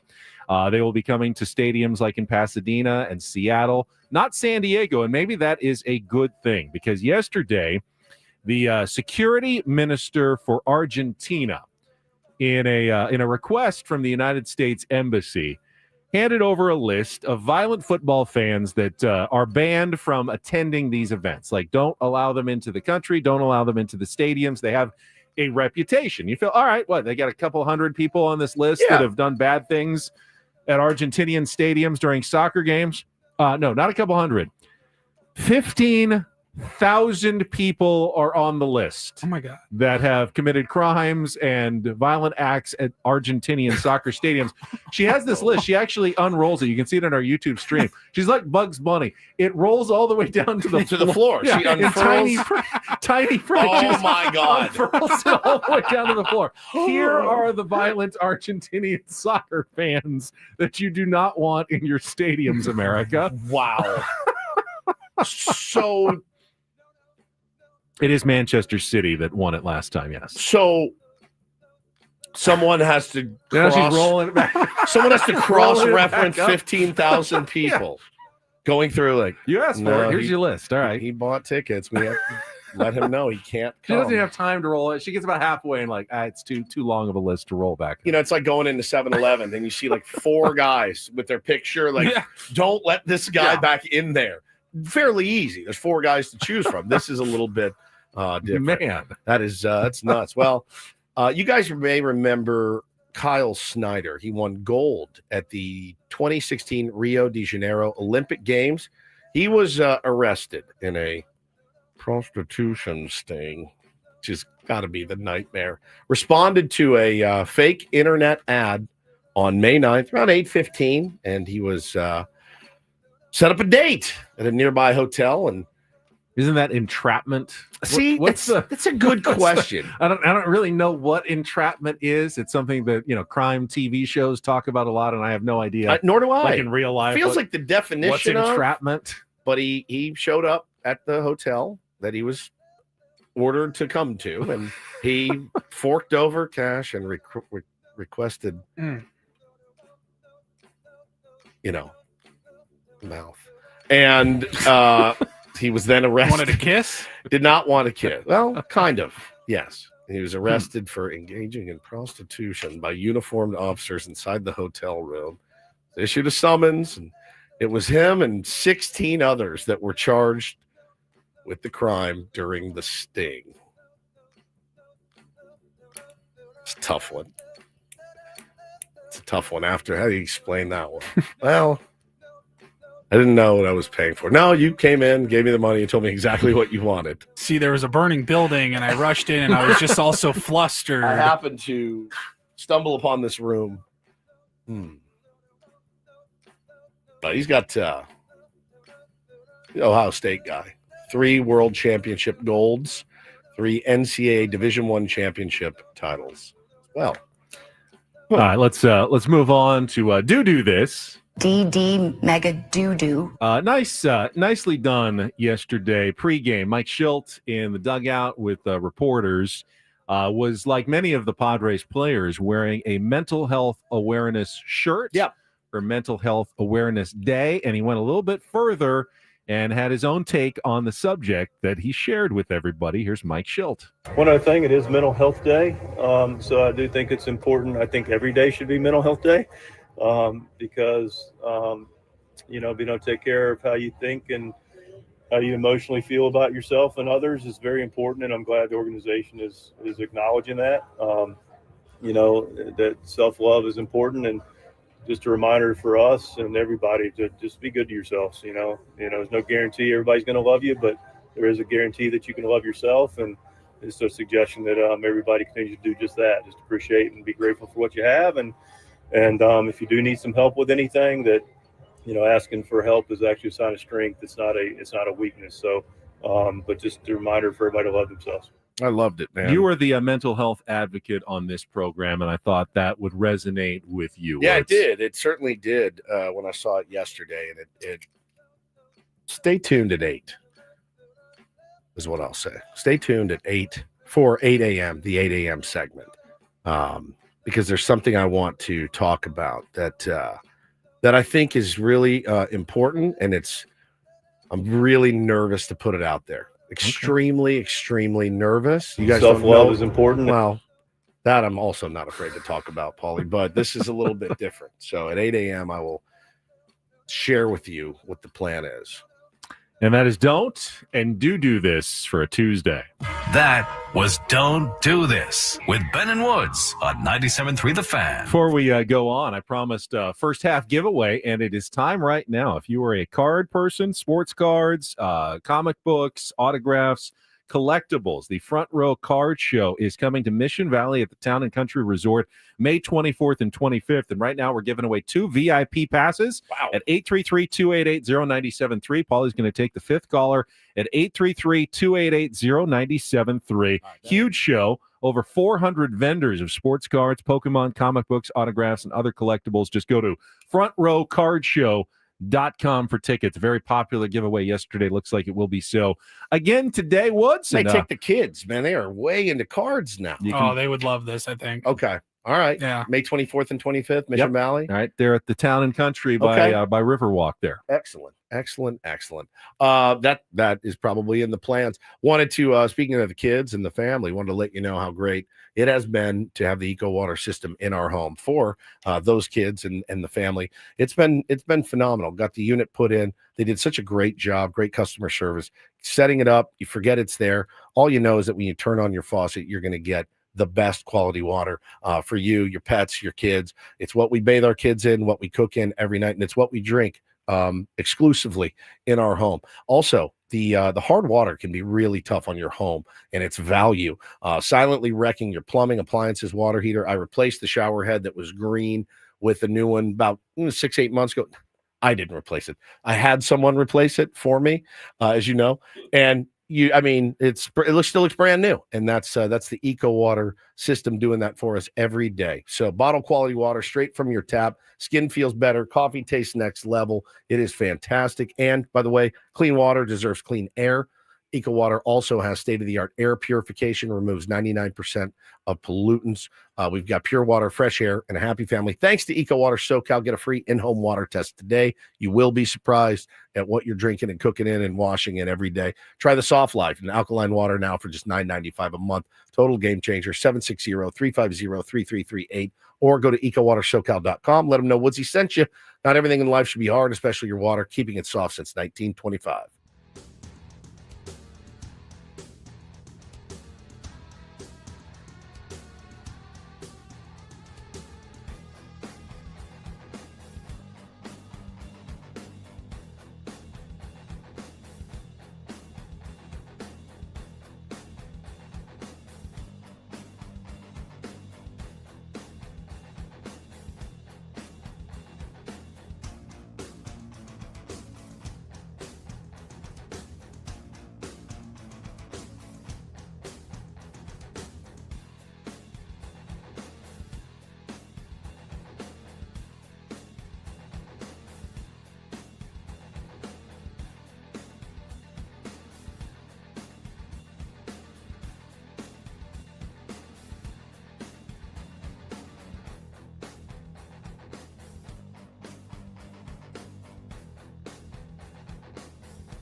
Hey players, things are about to get real here in San Diego. Introducing the all-new Hamul Casino Resort. With a 200-room hotel tower, exciting new eats and drinks, plenty of new places to play, and a luxe spa and salon. Hello, rooftop pool and deck. It's where players can play their hearts out and enjoy all the perks that come with it. It gets real this summer at the all-new Hamul Casino Resort, the players' place.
Woods, are you still employed here at Odyssey? Yeah, I'm good for now. Holy cow. Oh my goodness. That was scary. So saw an all-staff email during the break from our big boss, Michael, who said he purchased some tall water bottles last week and had them in the fridge. He said, and needless to say, they're all gone. What's the scoop? Someone stealing the boss's bottled water, and I'm looking at Woods drinking his big core tall water bottle right there. So here's what happened. Here's what happened. I fill my jug with Eagle water before I leave the house every day. I didn't today. My jug was left in my car, and so I just had about a quarter left. I said, no problem. I'll fill it up on the old water machine at work. And the water machine is down. And so I went, crap, because they just got a new one and it's awesome, but there's like a glitch in it. And so I came in, I grabbed my water bottle. I went, I only have a little bit. And I drink a ton of water through the show. So I grabbed it, brought it up, and I went to fill it up this morning and the machine's down. I went, uh-oh. So I opened the fridge and I'd seen these bottles of core water in there for a while. And I went, man, we have a lot of parties and there's always a lot of stuff around here. There's events and stuff. And I thought, okay, these are clearly I think it raises the question. What is the proper procedure for a work fridge? Because we get these emails at Channel 10 all the time. Like, hey, something's missing from the fridge, or clean out the fridge. Hey, take out your stuff from the fridge. It's been in there too long. Water bottles are like the one gray area where it's like very gray. Right, if it was a Gatorade, you wouldn't have grabbed it. Touch it. If there were 20 bottles, you would have thought, maybe they stocked up. They gave us if there's one Gatorade, you wouldn't take it. But if there were 20 Gatorades, I think absolutely that's just leftover stuff for the you would never take anything in like Tupperware. No, if someone clearly somebody's lunch or whatever. That's if it's labeled. Like, hey, even if it's not labeled, if it has someone's name on it, you're not going to take it. No, but even if it's not labeled, unlabeled Tupperware, you're not opening that. But even if it's a Crystal Geyser bottle, if it says Michael, you're not going to take something with a label on it. Correct. But there is some gray area on the work fridge. And again, people are listening. Go never. No. Where you work is probably different than this because people bring stuff here all the time. They dump it off. Hey, we brought you guys cases of this. There's cases of that. Hey, here's some leftover core water bottles from Stagecoach. That's exactly right. And we still have Celsius, I think, from 7 years ago because they brought in like a pallet of it. I mean, troughs of couldn't Celsius. get rid of it around here. So it's a little bit different at a radio station. But again, I saw those in there, and I'd seen them in there for so long. That I was like, these are clearly leftovers from some party that they had. And so I grabbed one, drank it, and now I'm like, oh boy. It's like Rob says, if it isn't yours, don't touch it. Enough said. I agree with that. I think water, though, in a community fridge is Multiple bottles, yes. Yeah, multiple that's a little bit of a gray water, area. especially at a place If where it was there's any other liquid, you wouldn't touch it. yeah. Adam Probably says soda. The new machine is Eco Water, though. Oh, it is. Yes. Good. So All right. you're Gotta going to get be that deal. good to go once it's properly installed and working. Yep. Just got to get the thing fixed up and but Come in overnight and just fill up like 50 water bottles. that's what I usually do, man. That's what I usually do. I just was I was a little bit out of sorts from yesterday not being here. And McKee says Scraby's food has been stolen twice. Ooh, I did not fridge. touch food in there. I bring my own food But sometimes we have extra food. Round Table Pizza on Thursdays, and if it doesn't get all eaten, it gets put in the fridge. It's absolutely fine for anyone to take as much as they want after it's been parsed over by the morning crew when we get all those Round Table pizzas. That's in. exactly How do you right. know for sure? I'm sorry, Michael. I'm very sorry. I went back to his office and apologized. Oh, no worries. I said, I've seen him in there for so long, sitting there. And he goes, no, I replace him every week. And I go, oh, see, if you're doing that, now everybody knows, don't touch those because that's what he drinks.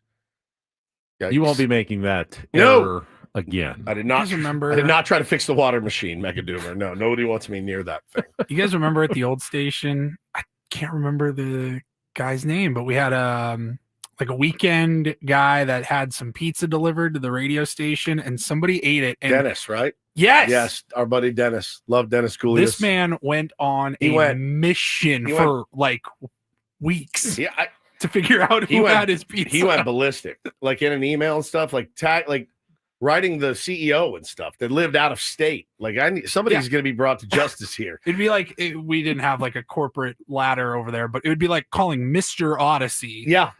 As a weekend guy in a local market and being like, "Where's my effing pizza?" There was curses in there too. Like it was.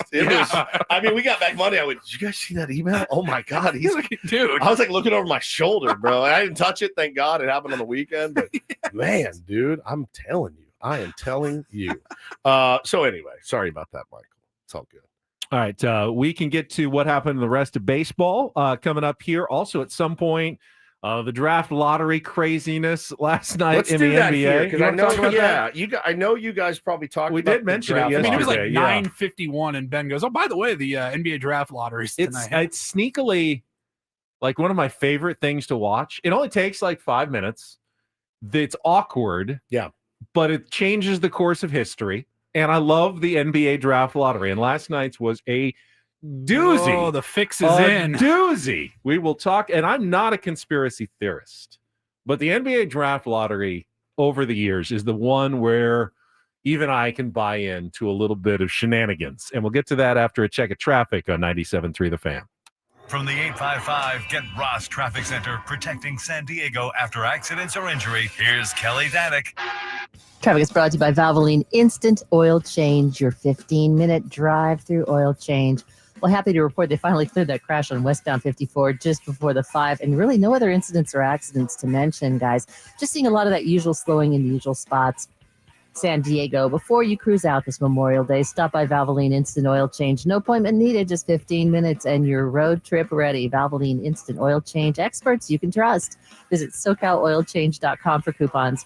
I'm Kelly Danick with Ben and Wood, San Diego's #1 sports station, 97.3 The Fan. Of course, the history of the NBA draft lottery now goes back 40 years.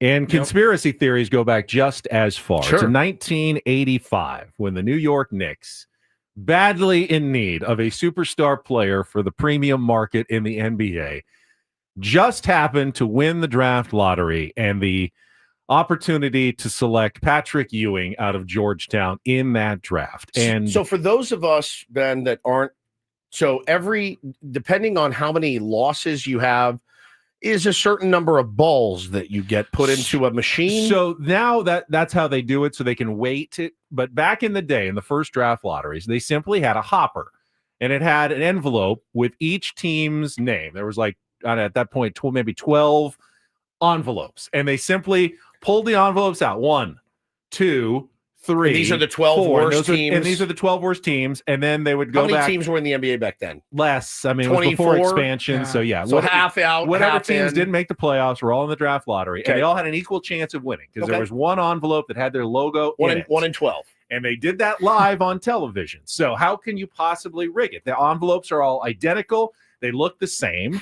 It's done live on TV. You see him take the envelope. How could you possibly rig a draft lottery when everybody is watching?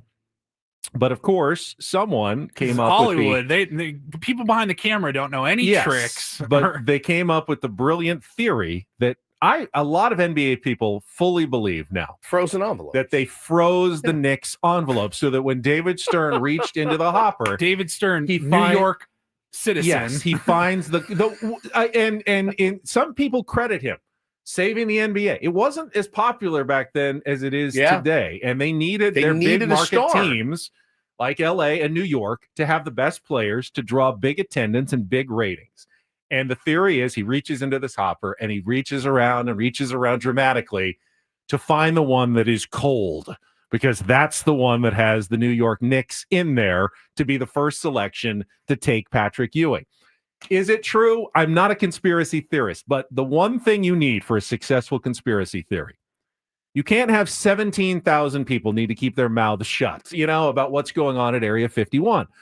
But only really maybe one or two people need to know about a frozen envelope. David Stern and maybe the guy who puts the envelopes into the thing.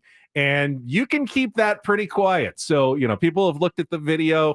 Does that envelope look kind of weird? Does he fish into it? Why is he fishing so much? Like he's searching for something when all the envelopes are the same. Just pull one out. But like he's looking for something. So these theories go way back. So last night, the draft lottery, it's now done behind the scenes with ping pong balls. Then they bring the envelopes out. So could there be shenanigans? There's observers from every team that watch it happen live. It really shouldn't be possible to rig it. But of course, the team with a 1.8% chance of winning, the most scrutinized team in the NBA, the Dallas Mavericks, the one that just happened to trade their superstar player to a giant market in Los Angeles and gets absolutely lambasted for it for months, ends up winning a significant draft lottery and the opportunity to select Cooper Flagg from Duke University. And of course, the conspiracy theories start popping up again. Players were tweeting about it. Like, are you effing kidding me? Of course, now it makes sense. They forced the Mavs to trade Luka to the Lakers, but promised them that they would win the draft lottery and would get to take Cooper Flagg. And Nico agreed to it. And he said, I'll wear it. I know they're going to hate this, but this is going to be great for our franchise. That's the going theory. Otherwise, how do you overcome 1.8% odds to win, less than a 1 in 50 chance to win this? And they ended up winning the draft lottery. It's pretty crazy. I saw somebody tweet, the Cavs won the lotto immediately after LeBron left. Pelicans won the lotto immediately after the CP3 trade. Pelicans won the lotto again immediately after the AD trade. The Mavs win it immediately after the Luka trade. You can't convince me it's not rigged. Now, I think, without knowing off the top of my head all those other teams, I know when LeBron left the Cavs, they had the worst record in the NBA. So they had the best chance. Yeah. Yeah. But like Derrick Rose, when he was coming into the draft, Chicago just randomly gets the number 1 draft pick that year, and they get to bring the prodigy son home. Yeah. There was another one like 20 years ago. I thought it was Dikembe Mutombo. Somebody was like presenting the number 1, who got the number 1 pick, and they started to say the name before they read it. Ooh. And you start going, interesting. And how did you know that?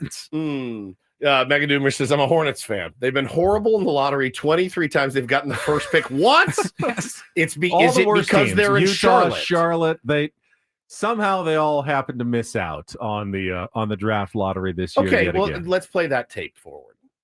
If you're going to have a team in other markets, smaller markets like Charlotte, Milwaukee, things like that, wouldn't it behoove you to spread the stars around? Isn't that better business overall? There's going to be fewer eyes. I get it. It's a smaller market. Yeah. We're in San Diego, right? It's a smaller market. Dallas is a big market. Dallas is a big market. I just looked up when you mentioned the Hornets. Sorry. They also drafted Kobe Bryant and traded him. They did. It's going to be on you guys. Yes, they did. So for Vlade Divac, who was it? Something like that. So they want, I don't know. Again, I see people in the chat go, "Oh, Cooper Flagg, that sucks. He has to go to the Mavericks." If it was rigged, then there's really no reason not to go. They'll have Anthony Davis, Kyrie Irving, Cooper Flagg. I mean, they could win pretty quickly. Yep. Cooper's, as young as he is, he's a really, really good player. He might be an impact player very quickly. And they just went to the finals, remember, the year before. So it's not necessarily a bad place to land in Dallas in a big market to start your career. Spurs got Wemby. Spurs got David Robinson, Tim Duncan, Wemby, and they almost got yesterday. They got the second pick.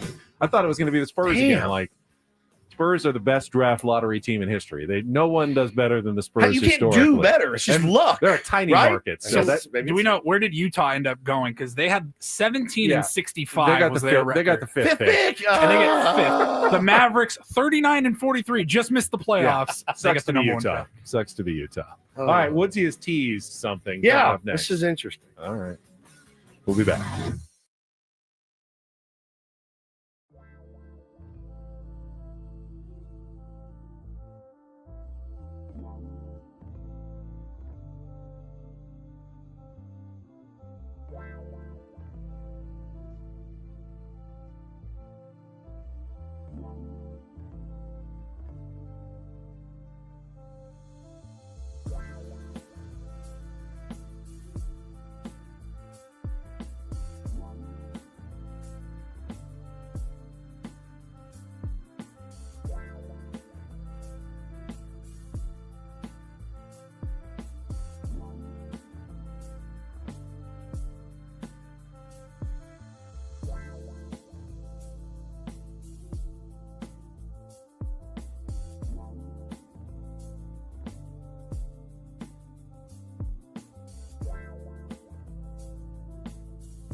All right, we're halfway home on a Tuesday. Ben and Woods, 97.3 The Fan. Thanks so much for being here. Appreciate you very much. I'm Woodsy. That's Paul Reindl, the executive producer of the program. And Ben Higgins, your friendly neighborhood sports anchor, joins us as well.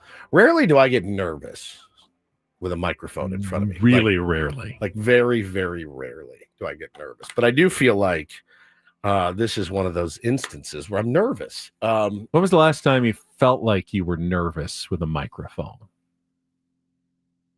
The roast. I was a little nervous. I actually felt pretty roast. good.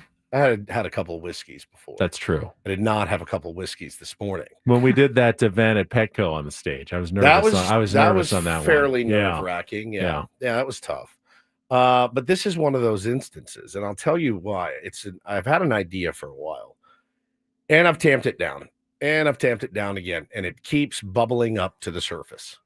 And I talked to my wife about it for the first time this morning before I left for work. And I wanted to get her reaction, and to see her buy-in immediately certainly helped. So the mental health aspect of this platform is one that we'll use. I went to therapy yesterday. Yep. Couldn't recommend it enough. We'll use it. I'll defend it. All of those things. But I started thinking always, what else could I do? Could I do more? And I think the answer is unequivocally yes. And I don't know necessarily what it looks like right now, other than the only comparison that I guess I could make would be to like have an AA meeting of sorts, right? Alcoholics Anonymous, but not for alcoholics, for maybe men that are scared to talk about it. See a lot of it. You know, I get called names and stuff for talking about it before. You're weak. You know, I heard Schilt's little pregame interview kind of is what I was thinking about this morning when I woke up. And I don't know what it necessarily looks like right now, other than a group for men that is a safe spot for them to come in. Now, I'm not a licensed therapist, so I'm not going to be in there leading some seminar, nor am I okay ever. You know, like it's a constant struggle. I am no pillar of mental health. But I do believe in it. And I am very much in favor of giving people, men, a spot to come in and say, hey, I'm trying this thing out. It's not going to be religious based. It's not going to be me leading the charge. It's just kind of a community of us together. Don't know where I would do it. Don't know how often I would do it. Kicked around maybe once every other week. And I remember, I'm a guy that wants to do less. But this one, to me, keeps appearing in my life, in my head, my heart, all of those. And I'm like, I think this could help people. Hi, my name is Steven, and I have feelings. Yes, something of that nature, really. Like, you know, you say it like that, but it's absolutely right. You know, a support group, if you will, where guys can come and sit down and come with all of your preconceived notions, come with your reluctance, maybe just come to listen, you know, where you can go in, share, be there for each other. Because again, it's not to be exclusionary, but I feel like men have a much harder time talking about it than women do. I do. And I feel like we need some spaces like that. And so again, don't know where, don't know what we'll call it. Don't know how many people will be there. Don't know where we'll host it. It's like a mental health roundtable. Yeah. Brought to you by Roundtable Pizza, Pizza Royalty. Correct. I think there's a notion that something has to have happened to you before you need a support group. Correct. Like, oh yeah, I was in the Iraq War and I'm in my PTSD support group. Great, you know, and there are some avenues out there for people who have suffered traumas and gone through stuff in their life and they need help dealing with it. But you don't actually have to go through any trauma to have mental health struggles. And where are the support groups for people who, I wasn't abused by my clergy. Right. I didn't serve, in a theater of war, but I still have these nightmares, these fears. I have these self-doubts all the time, and I don't know who to talk to to about it. And I get it. Believe you me, I've pushed, I keep pushing this away. That's the thing that gets me, is I keep pushing it away. Like, no. What are you doing? You're inviting this, don't do it.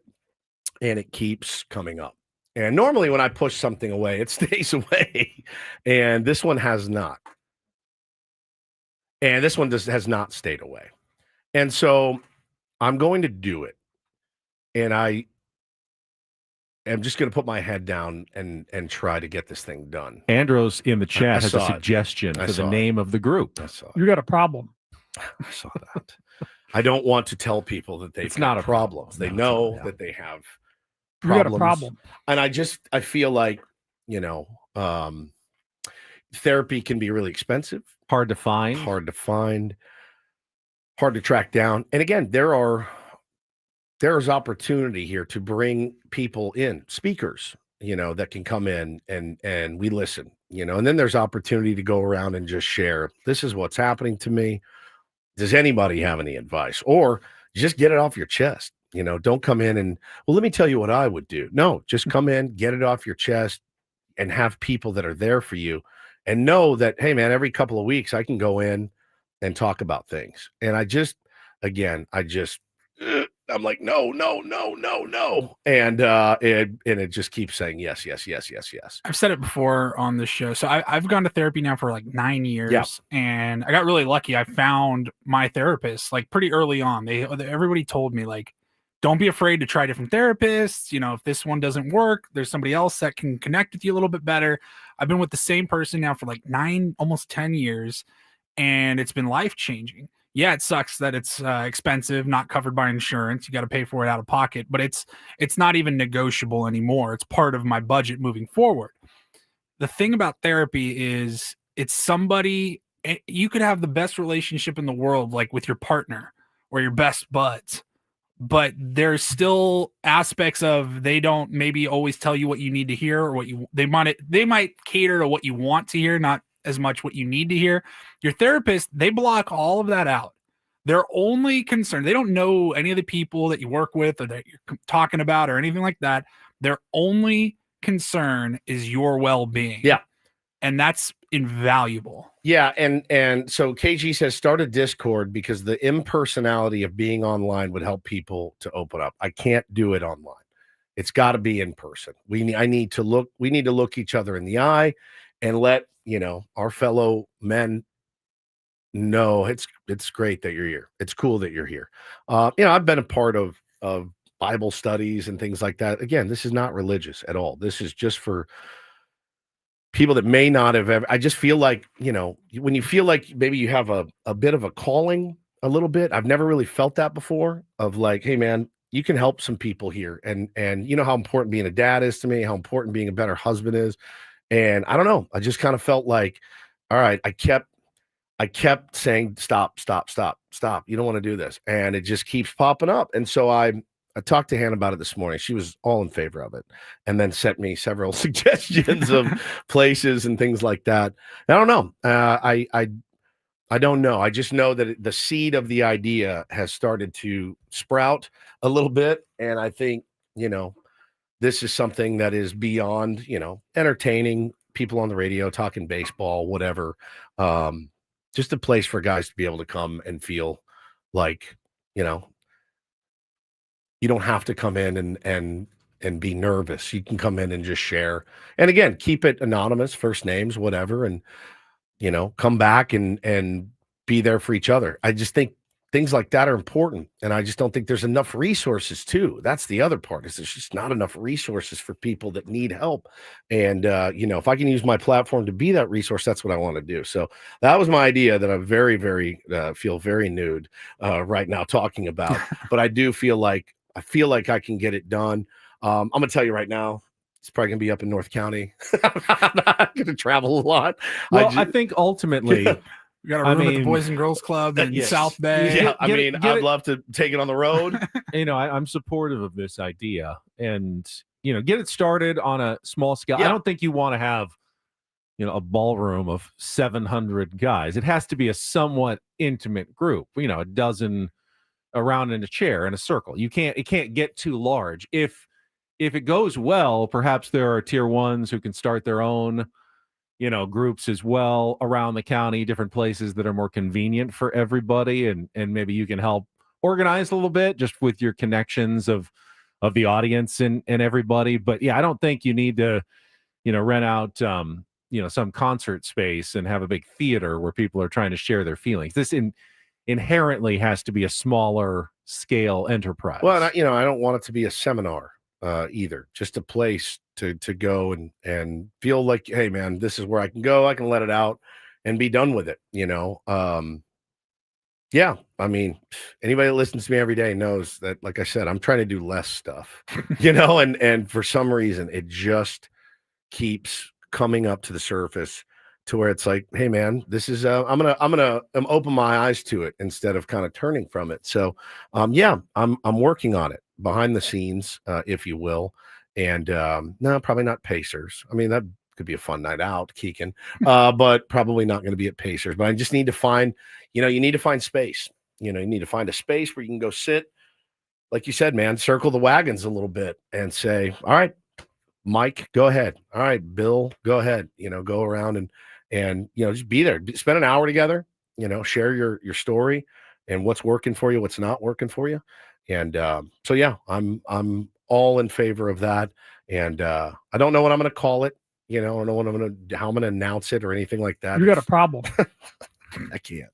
I kind of like the round table of mental health. Yeah, it's pretty good. It's pretty good. Commercial free. But there's the work that needs to be done. And again, I think men's reluctance to to do the work sometimes that's the biggest problem right now. And if I could help one person be a better dad, a better spouse, better friend, whatever, better employee, better human, because I fall short of all of those like every day. And so you guys would be helping me as much as I would be. It's amazing what you can unlock within yourself. Yeah. You didn't even know that you were fighting. You had no idea you were struggling with it. Something maybe traumatic that happened 20 years ago. You thought you were through it. You thought you were over it. No, you're not. I mean, when I first, I remember when I first told my mom that I was going to therapy regularly. What did I do? I'd been to like 3 meetings or sessions with my therapist, and her first thought was I a bad mom? Like, did I do something wrong? I said, absolutely not, man. This is just me, and I don't even think anything's like inherently wrong. I'm not like sorting through like major trauma or anything. This was 8 years ago. I'm like, I just want to work on myself and improve myself. You go to the gym and you work out muscles, like your brain is like a muscle and it needs attention.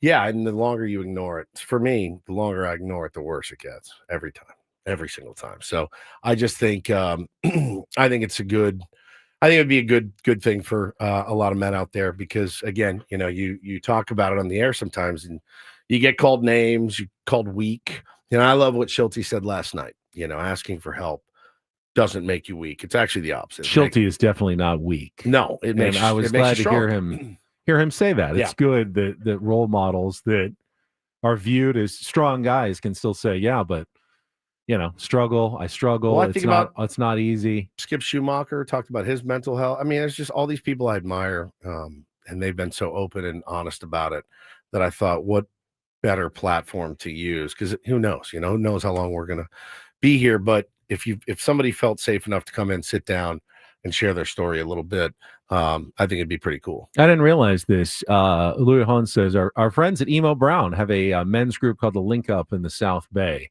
that they do. So maybe that's kind of a model. Phenomenal work.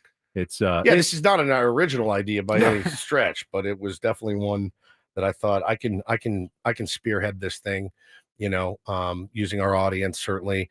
I'm not trying to make money off of it. This isn't going to be a business or anything like that for me. This is just something where, I'm always fine to give money, but what else am I doing is what I ask. And this would be that.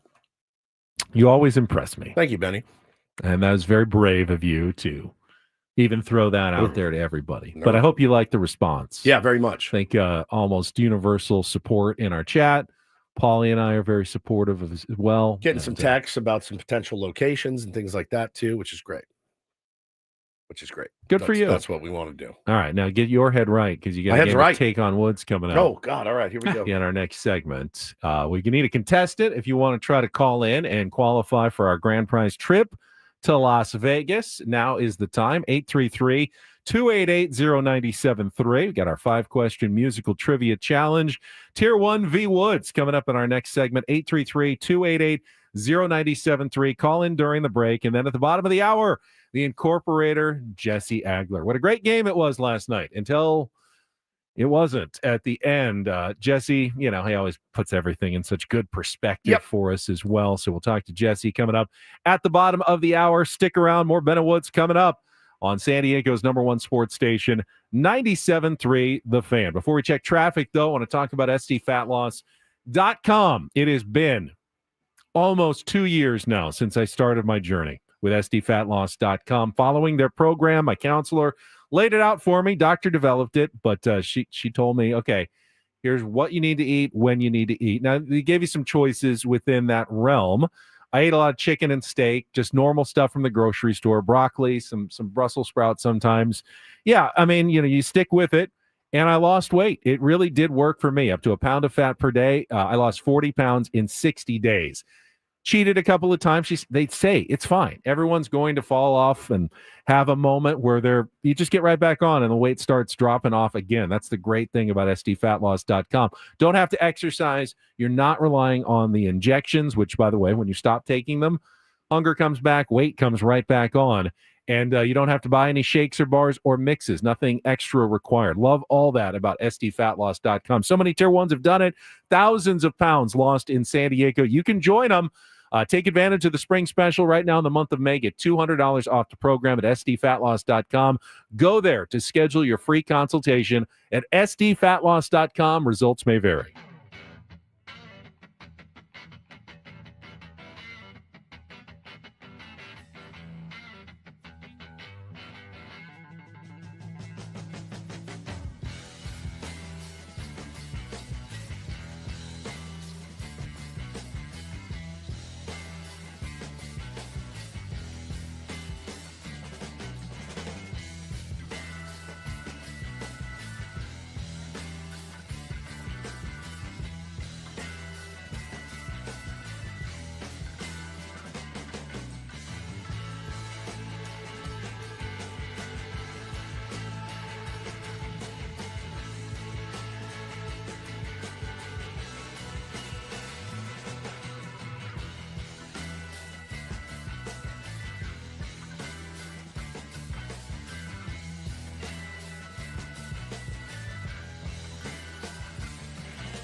Hey players, things are about to get real here in San Diego.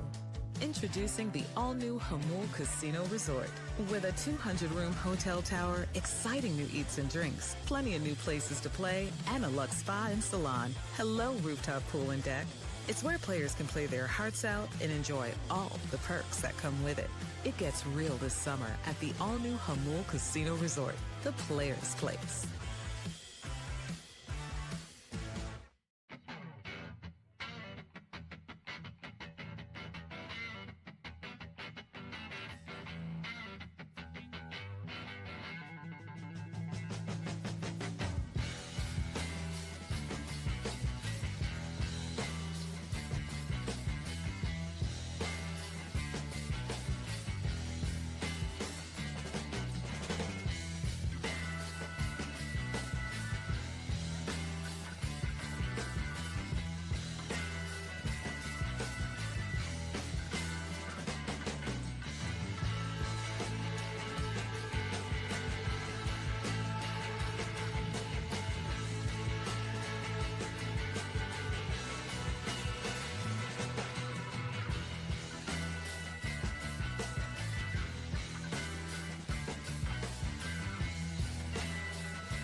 I think all of San Diego's feeling a little stressed after last night's ninth inning collapse by the Padres and Robert Suarez, but they can get back on it today. Game 2 of the series, 6:40 tonight, and Dylan Cease coming off his best start of the year. Didn't turn into a win, but he was outstanding against the Yankees his last time out. He'll be going up against right-hander Jose Soriano of the Angels. Samuel, have your Eco Water SoCal Padres pregame show. Dylan Thief at 5:40 today. I hope Dylan Cease truly is locked in like he looked in his last start. He looks so good. So good. Yeah, we need that from Dylan, man. That's what we're expecting from him. Michael King was fantastic last night, man. Absolutely fantastic. You hate to cough up a dub for Michael King like that. But it happens. Robert Suarez, like Schulte said, turns out, in fact, is a human being and not a cyborg that just is perfect and saves. It sucked. Again, there's no Trevor question. Hoffman blew 1 out of every 10 saves in his career. Robert Suarez is on a better pace than that right now this season. You've got to give him another opportunity, and hopefully it comes sooner rather than later. We'll soon have Jesse Agler on the air, but first, let's get to today's game of Take on Woods.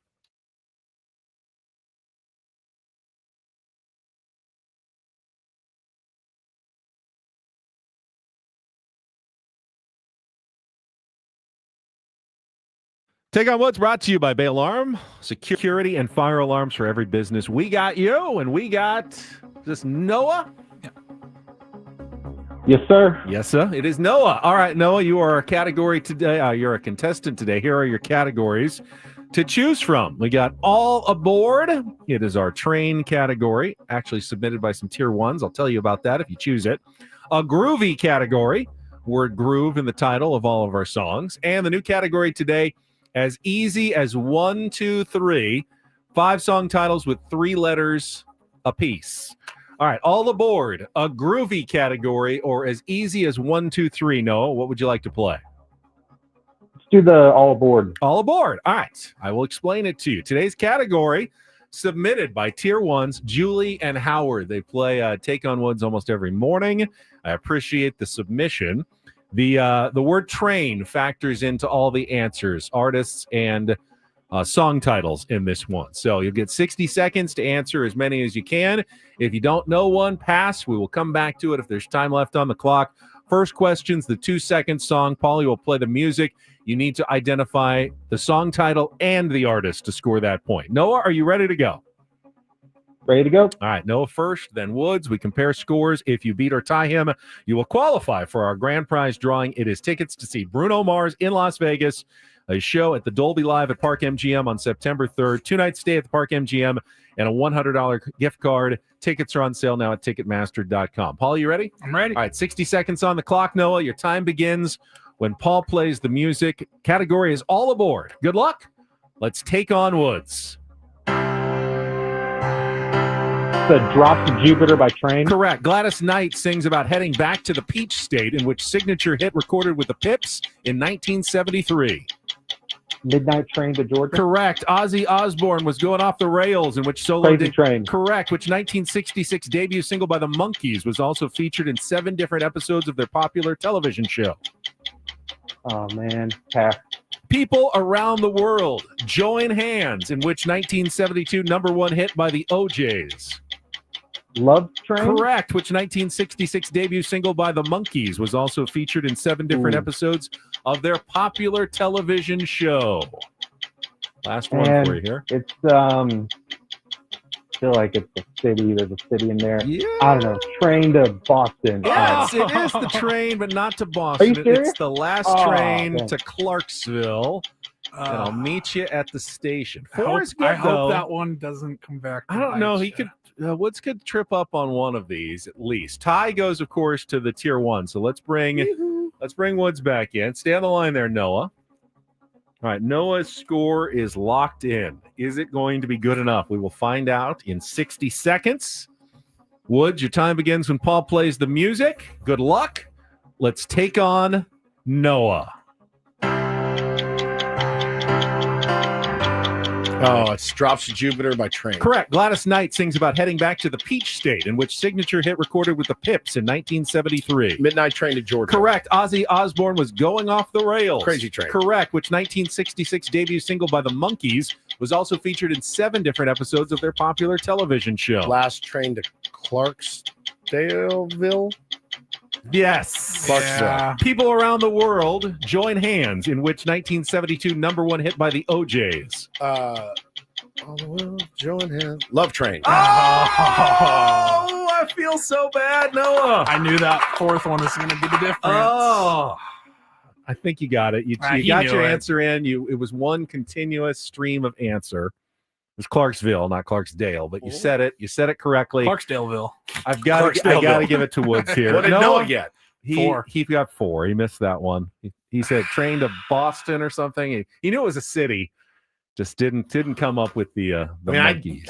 I mean, technically, I think I said Clark's. You started Clarksdale, then you said Ville, and I feel like it was one continuous answer. So I'm going to.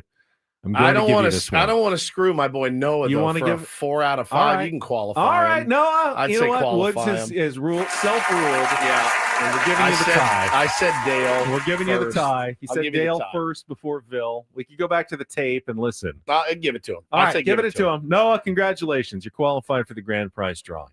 Don't know that you're going to win it, but you're at least into the drawing at the end of the month. It's tough for the other people that have Clarksdaleville is what I said, and that's not it. So I just think about Jeopardy. Would they have given it to me on Jeopardy? I don't think They're probably so. not. They're pretty strict on Jeopardy. They are. I should be stricter with you and a little looser. That's with fine.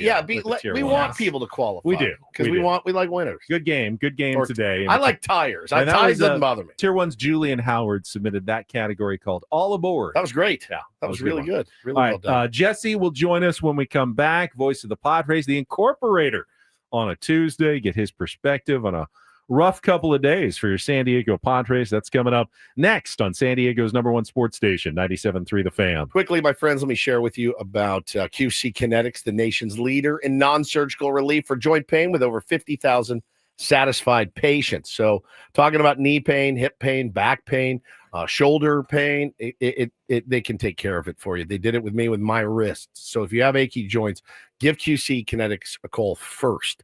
That's what I would do first. I did it, was skeptical, went in.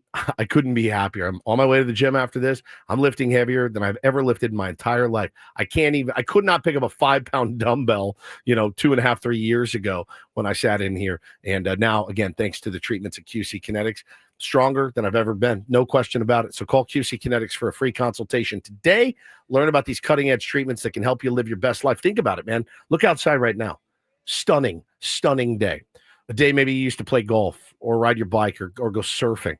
They can get you back in the water, back on the bike, back on the golf course. 619-614-PAIN is their number. 619-614-PAIN. It's QC Kinetics at 619-614-PAIN. Let them know Woodsy sent you.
Hey players, things are about to get real here in San Diego.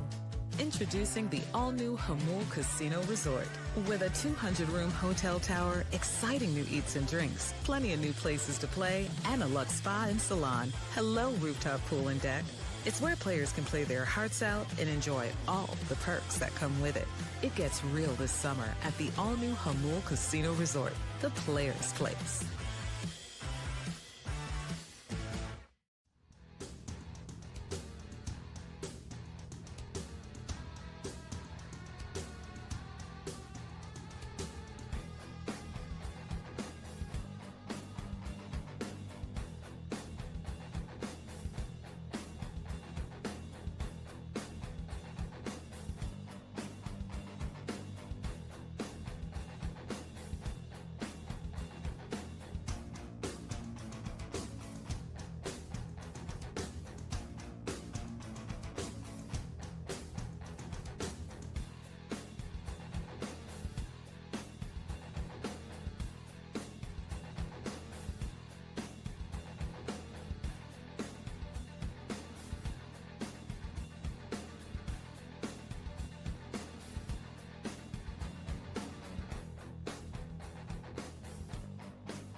I'm always excited when I see a new read pop up on the sheet that Paulie gives me in the morning. You ready for this one, everybody?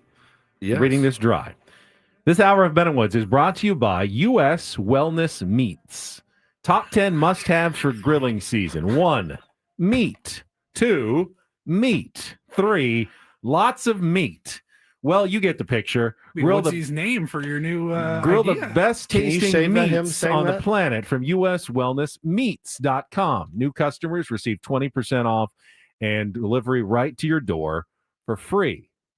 He said, read this part of it again. Meat. Top 10 must-haves for grilling season. 1, meat. 2, meat. 3, lots of meat. Save that. That's the one I wanted. Sorry. Thank you for doing it again, because that's the one that I definitely wanted. No, we did not throw that one in. That's a real one, by the way. Hot beef. Yeah, hot beef. All right, Jesse's standing by. We will get to the lots of meat. Yeah, thank you, Paulie. Thank you. Coming up next year on 97. Lots of meat. 97.3 The Fan. Yeah. Lots of meat. From the 855 Get Ross Traffic Center, protecting San Diego after accidents or injury, here's Kelly Danick. Collision has cleared on northbound 5 before Main and Division. Still seeing some residual there. And we still have this accident involving a car and a pickup truck westbound 8 before Mission Center Road. It's over to the right shoulder. Eastbound 56 got a stalled vehicle partially blocking the Carmel Valley Road off-ramp. Set sail with Randy Hauser as he lights up the bay for an exclusive concert cruise like no other. Join us on Friday, May 23rd with City Cruises live in San Diego for an epic night of country music, dinner, drinks, and skyline views. Get tickets now at citycruises.com/live. I'm Kelly Danick with Ben and Woods, San Diego's #1 sports station, 97.3 The Fan. Jesse, we could talk about a spectacular night last night at Petco Park, a glorious first 8 innings, an unbelievable atmosphere, a sensational performance by Jackson Merrill, who was just unbelievable. This kid is amazing. But, of course, we've spent a lot of the morning talking about the 9th inning and what happened, which was unfortunate. Good morning to you. Good morning to you guys. How are you? I am well. I'm very glad to be home. Yes. I don't understand how that was only 10 days or 11 days. Seemed longer. It felt like at least 30 or 40. Yeah, it was unbelievable. Really? I felt, different. We're here. But it felt longer for the fans too, back home watching it. I can't even imagine what it was like for you You've guys. gone on long road trips before. Even the ones where you're not playing the best teams. When you go those East Coast, 3 cities, rain delays, most teams are happy to, 4 and 5. Yeah. Even 3 and 6 isn't a disaster. 6 and 3 is really good. An outstanding road trip for one of that length and that much travel involved.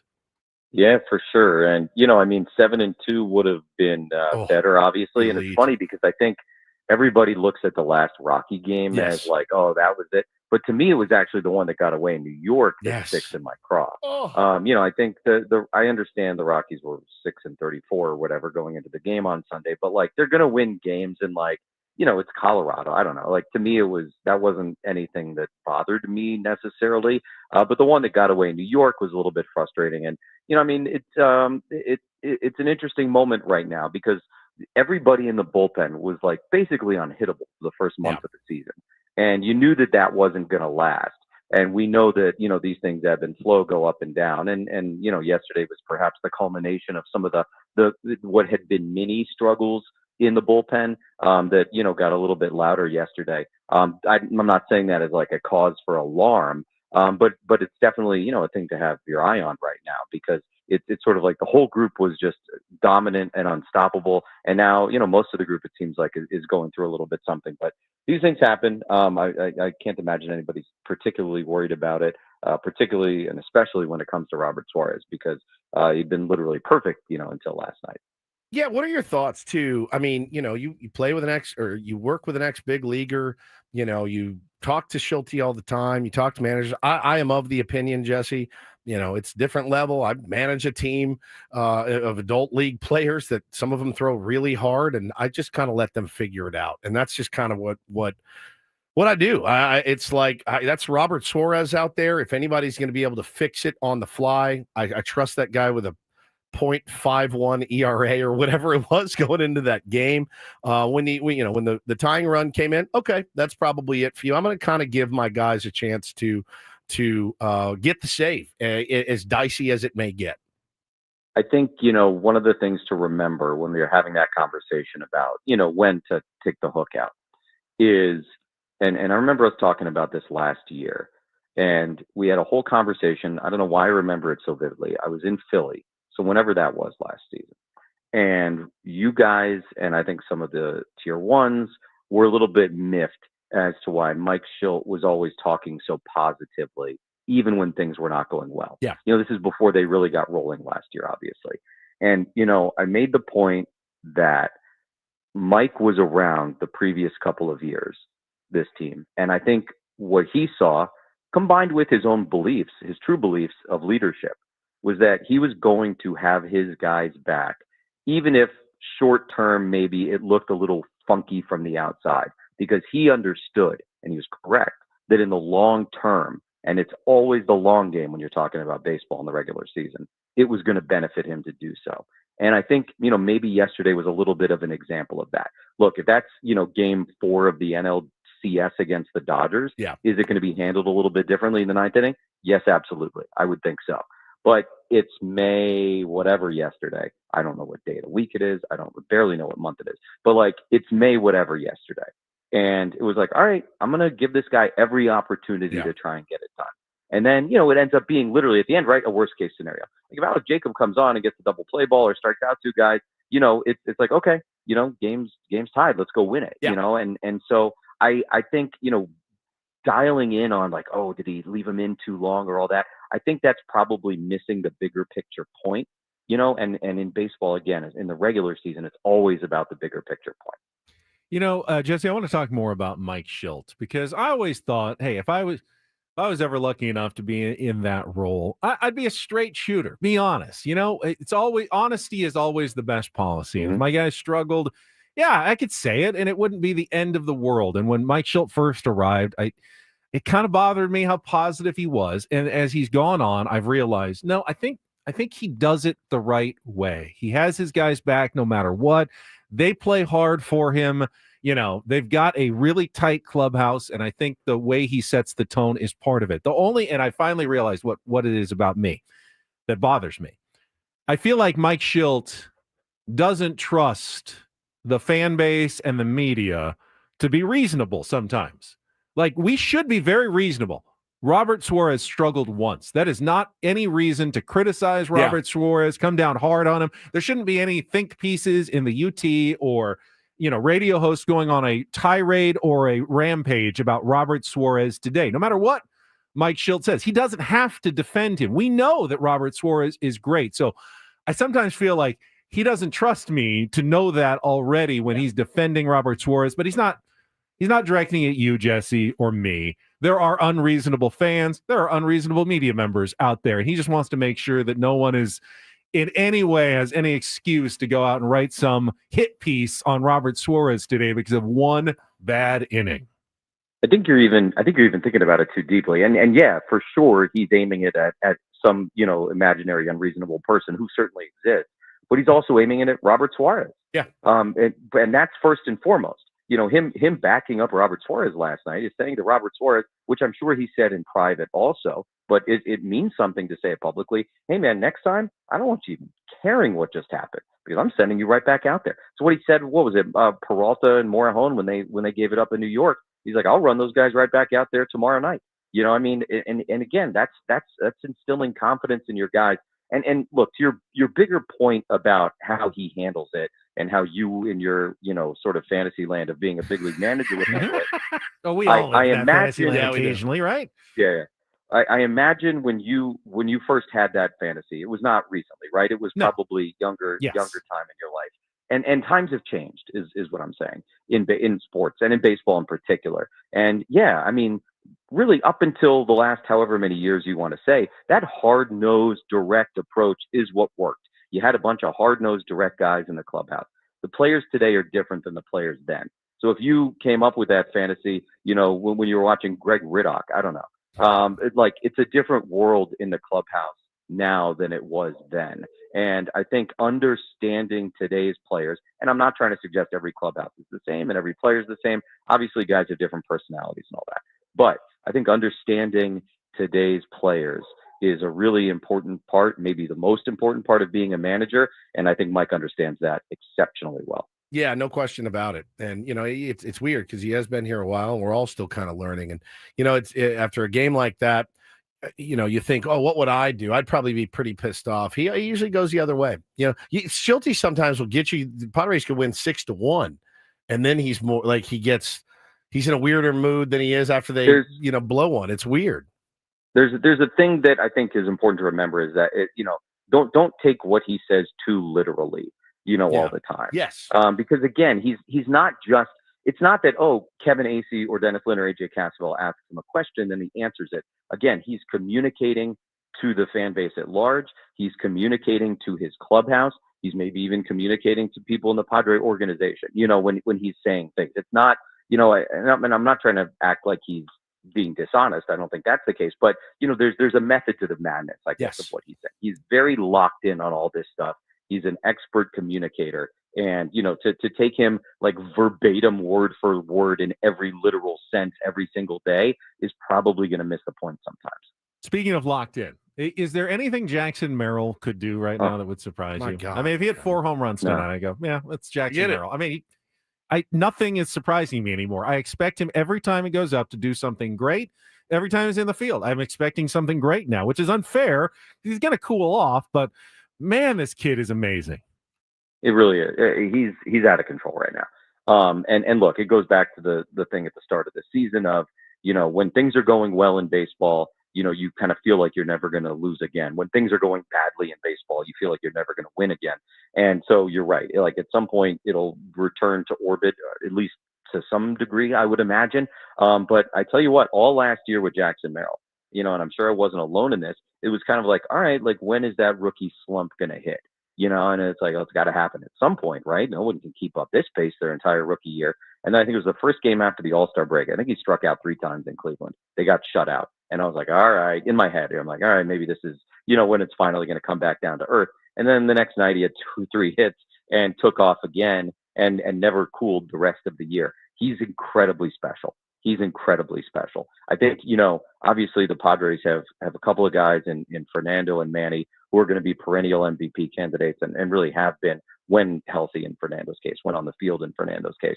I think Jackson Merrill is going to turn into one of those guys. He is turning into one of those guys, someone of that caliber. And so if you're able to roll out 3 out of 9 guys most every night who are probably going to be top 5 MVP finishers, you got something special, and the Padres certainly do. I mean, he's exceeded every expectation I've had at every point, and now, as you said, it's kind of feeling like it's getting to this point where the expectations are sky high, and he just keeps hitting them. It's an incredible thing to get to watch. We were lucky enough to see Fernando burst onto the scene in 2019. We didn't get to see Manny, obviously, in San Diego at the very beginning of his career, but this is what it was like, when Machado got rolling with the Orioles as a very young guy. So, I mean, it's another example and another reminder that we are in the golden era of Padre baseball. It's just so much fun. Jesse hit the incorporator before the first pitch last week. Let's see what you've got in store today. Woodsy, if you would. I sent it to Paul because I can't pronounce it. And this Consanguineous. is from... Oh, sorry. I talked over that. It's from our buddy Guzzinator in the chat. Hit it. Consanguineous. Consanguineous. Consanguineous. Consanguineous. Something to do with blood. Yeah, related by blood. Yeah. Yeah. So from Relating sanguine, to- sangre. Relating to or denoting people descended from the same ancestor. Consanguineous. Okay. So like a bloodline thing. A Yes, bloodline. bloodline. Yeah. Perfect. Good luck. It's going to be a funny Yeah, word. thanks. Consanguineous. That's pretty good. All right. Thank you, buddy. Goose. Thank you, Jesse. Have a good broadcast tonight. Dylan Cease on the bump, looking for a bounce back win. Take care, guys. See you, buddy. Jesse Agler, voice of the Padres and the incorporator here on Ben and Woods for now 5 or 6 years. It's been a while. I've lost track how long he's been incorporating.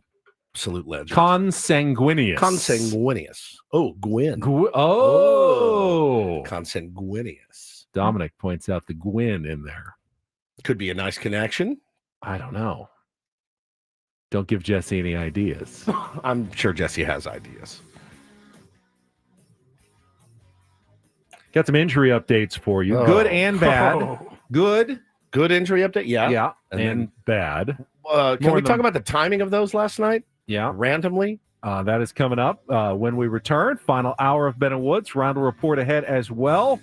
Stay tuned to San Diego's #1 sports station and meat station, 97.3 The Fan.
Final hour of Ben and Woods on a Tuesday. Padres did have some good injury news from Mike Schilt yesterday. Yu Darvish, who was there on field in uniform, through a side session, and Mike Schilt confirmed after the game what had been hinted at, reported at, that Yu Darvish will make a rehab start tomorrow for the El Paso Chihuahuas in Las Vegas. And if that goes well, based on what Eric Grupner told us last week, it might be his only rehab start. He could return to the Padres rotation as soon as their upcoming road trip after they finish up this 6-game homestand against the Angels and the Mariners. Would be pretty solid. Really good. I mean, you look at what the Padres rotation could be with King, Cease, Darvish, Pivetta, and then Kolek. And we talked yesterday, Paulie and I went through it. The schedule coming up, not many off days. After Monday, they got Thursday and Monday off. After that, it's a vicious stretch. 9 in a row, day off. Another, 9 in a row, then 13 in a row. And then day off, and then another 13. A 6-man rotation. If everybody's healthy, including you, a 6-man rotation, no, Yu Darvish, that includes Randy Vasquez and Stephen Kolek could make a lot of sense for the Padres kind of through the end of May all the way kind of to the end of June. 100%. So, and knock on wood, you need guys to stay healthy to do that, but that would give everybody like a 5-day rest period every single time, which is what they're kind of used to already, considering the off days that they've had built in this season. So that would just kind of keep them on their same schedule that has been pretty effective for the starting pitchers. Yeah, a hiccup here or there, but for the most part, they've all been solid, and Dylan Cease is getting better and more rounding into Dylan Cease form. So Yu Darvish getting closer to a potential return for the Padres. Mentioned yesterday, Brian Hoeing began a rehab stint in the minor leagues. Not sure how much lead-up time he's going to need, but bullpen been struggling.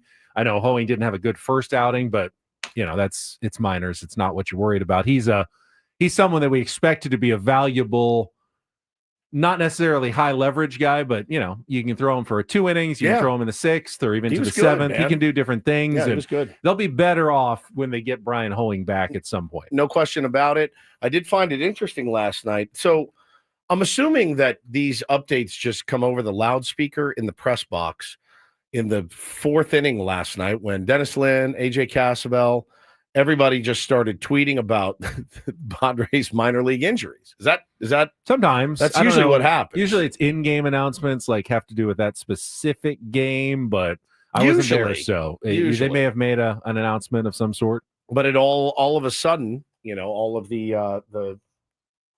AJ and Dennis and Annie and everybody else started tweeting about these injury updates, and the first one I saw was from AJ Caswell. Right-hander Johnny Brito underwent UCL internal brace surgery last month, plus a repair of his flexor tendon. He's out for the season and likely the early part of next year. Internal brace is kind of the new alternative to Tommy John surgery, but it's very similar. Instead of taking a ligament from your leg or a different part of your body and just replacing it, it basically reinforces the one that's already torn, but you're still fixing a torn ligament in the elbow, and it requires a lot of rehab. Maybe not quite as much as Tommy John, but several months of rehab to get back onto the mound. I had forgotten about Johnny Brito. I will be honest with you. I'm really of the out of sight, out of mind person. That's kind of how I roll. And I had forgotten, and I had not checked up. Hey, how's he doing? Well, he hasn't been doing anything because he had this surgery last month. That's the first I've heard of it. You too, I'm assuming. Sounds like Kevin Acee and Dennis Lin and AJ Cassavell also did not ask about Johnny Brito recently. How's Johnny Brito doing?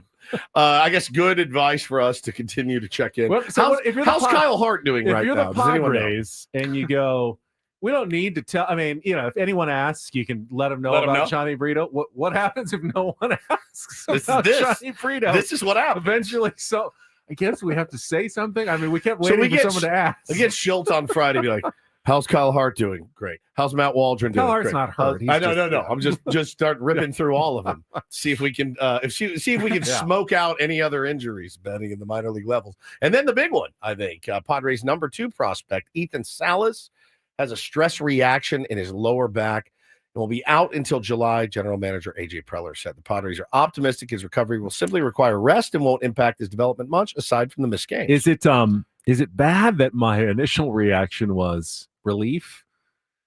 Ethan Salas had gotten off to a really bad start this year. Bad. And he was struggling, but apparently he was dealing with this all season long, and it could explain why he got off to such a ragged start this year.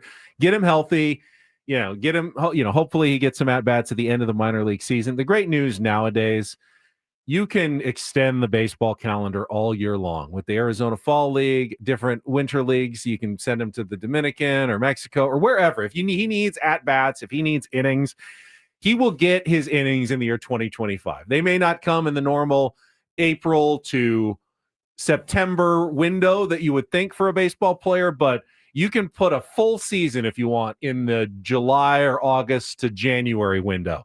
There is plenty of at-bats to be had in different venues and locales for Ethan Salas. So I don't think this really sets him back at all in terms of, where he's eventually going to be. It just shifts his season back a couple of months this year from what it normally would have been. Oh, no question. No question.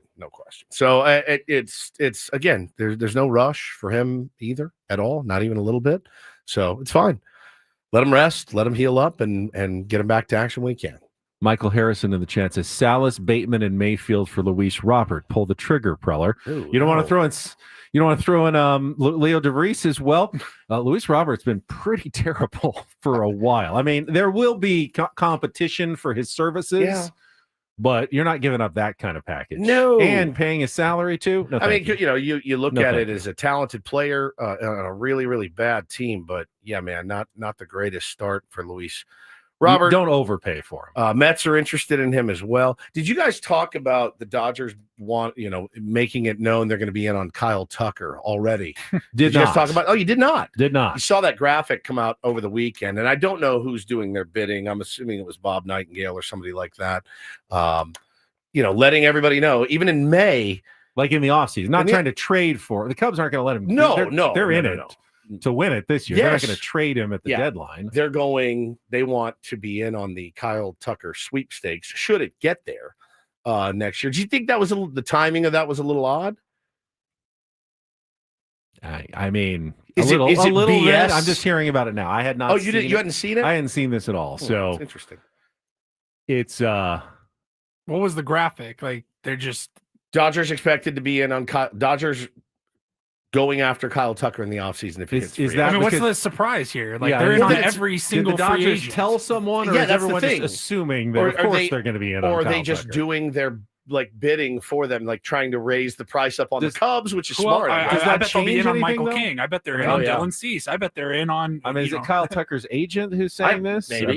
I mean, I don't know that it's necessarily some sort of Dodgers shenanigans that they're talking about it. I mean, Kyle Tucker will sign with whatever team offers him the best contract in the end of the offseason, which will probably be the Dodgers. But it doesn't have to be. If another team wants to offer him more money, I don't think the Dodgers, but they expressed their interest back in May, so I'm taking a discount to go play in Los Angeles. I think this has zero to do with his eventual destination at all. Yeah, it could be the old Tucker, Kyle Tucker's agent throwing it out there as well. Said to keep teams honest. Yes, interesting. Very interesting stuff. I mean, there'll be plenty of competition for Kyle Tucker. Kyle Tucker's going to be a very, very expensive free agent. Yes. Yeah. Saw a graphic. Paulie was watching it earlier today on the MLB screen above us. Hey, there's Jake Peavy talking right now. It was, and there was a graphic on the broadcast last night. Both of them had to do with Gavin Sheets. For yours, Paulie, the one that I saw, I just saw it right at the end before they switched it, but I believe it was highest batting averages against, I think, a four-seam fastball. And it was more just the competition, the people names in that group. Gavin Sheets was like third, and it was Aaron Judge, Kyle Schwarber, Corbin Carroll, like good players that you want to be in that company. Corbin Carroll was also on the graphic last night, and it was the biggest increase in hard hit balls from last season. And Gavin Sheets was far and away number one in baseball in increasing his hard hit balls. And I was talking yesterday. I was down at SDFC, actually, at their performance center, the Sharp Healthcare Performance Center at Saquon. Very impressive facility. First time I'd actually gotten down there to visit it. And my competitor, Derek Togerson from NBC, was there also doing a story. And he mentioned that he had a buddy who works in the performance lab, the PLNU Biomechanics Padres Performance Lab that opened, what was that, a little over a year ago now that we went and to the grand opening.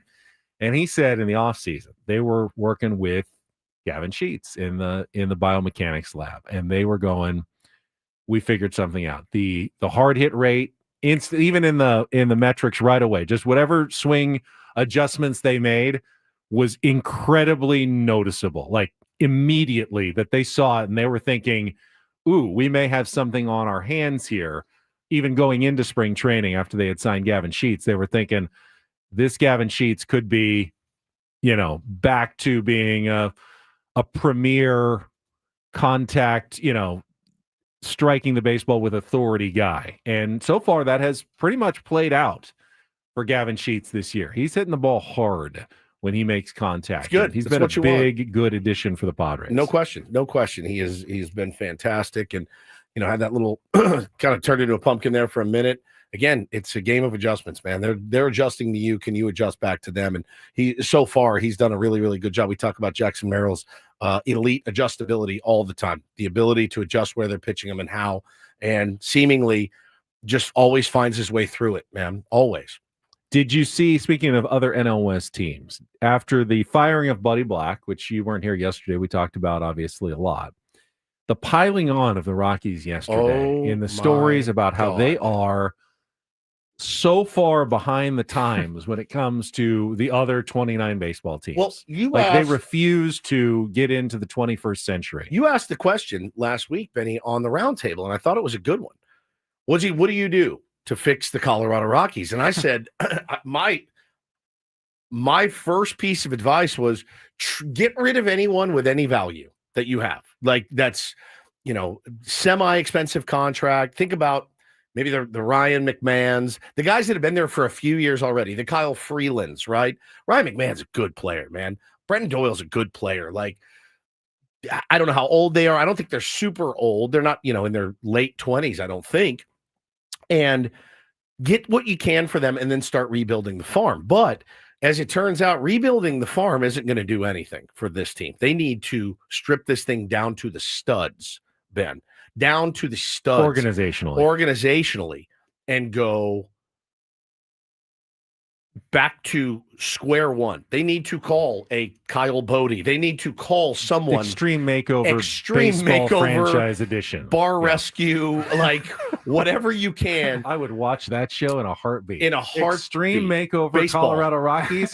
Holy cow, would I watch that show. So our pal bus. Our pal Jake Mintz wrote a piece yesterday. John Taffer comes in and starts cleaning things. I mean, this would be amazing. Jake Mintz not allowed at Coors Field anymore. I mean, dude, it is something else.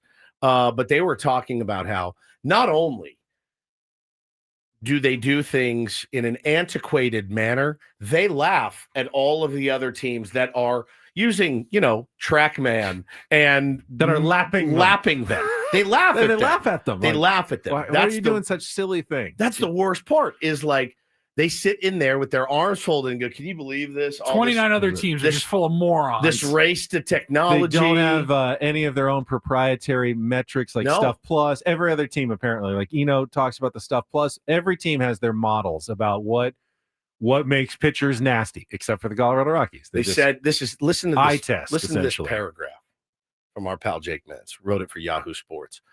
Colorodo's insular environment is unlike anything else in professional baseball, a form of blind loyalty driven, sources say, by team owner Dick Monfort, has left most of the organization stuck in the 2010s.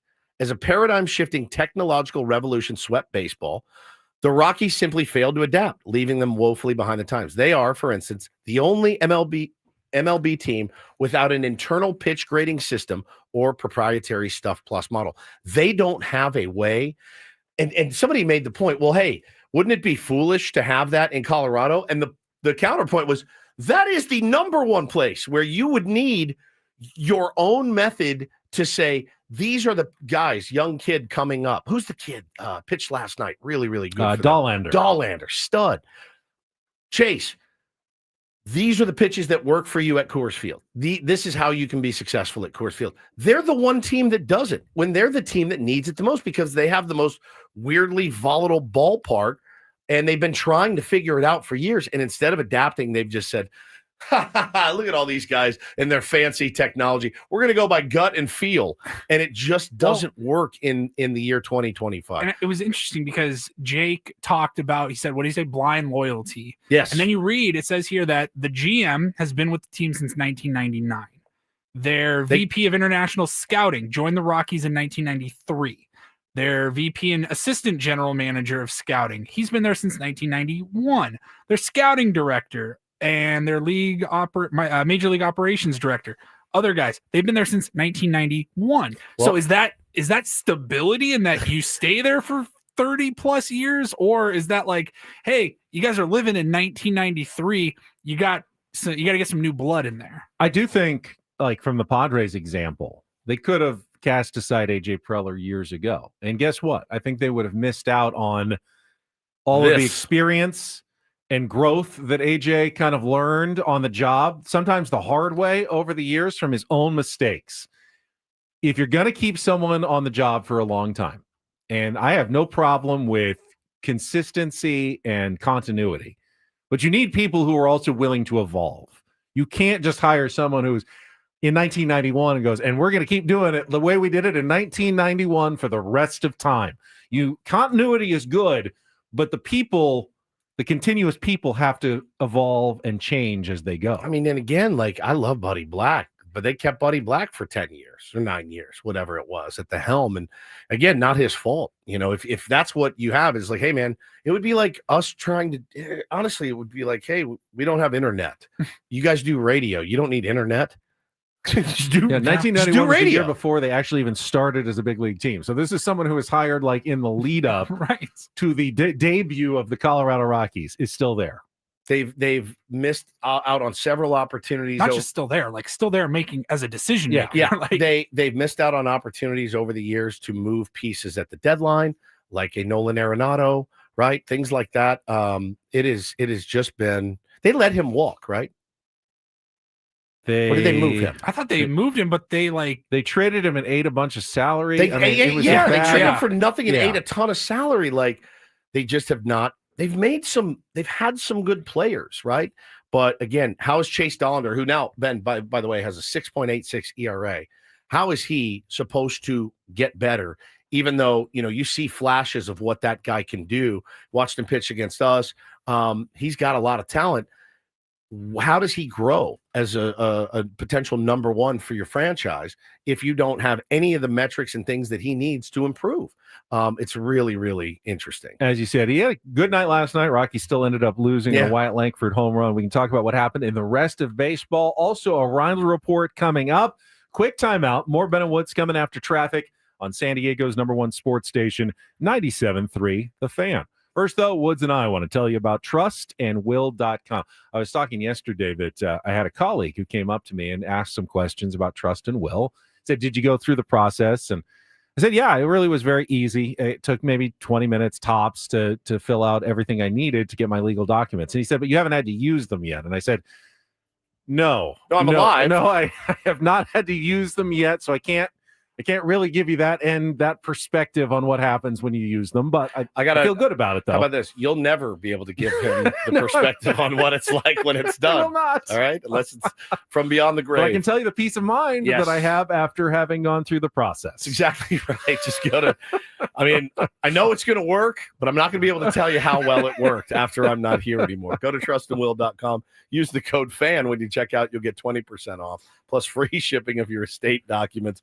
And then the rest is out of your hands at that point. You give it to them, they handle it for you, and then you're done. But trustandwill.com. Use FAN when you check out for 20% off. It's trustandwill.com.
Hey players, things are about to get real here in San Diego. Introducing the all-new Hamul Casino Resort.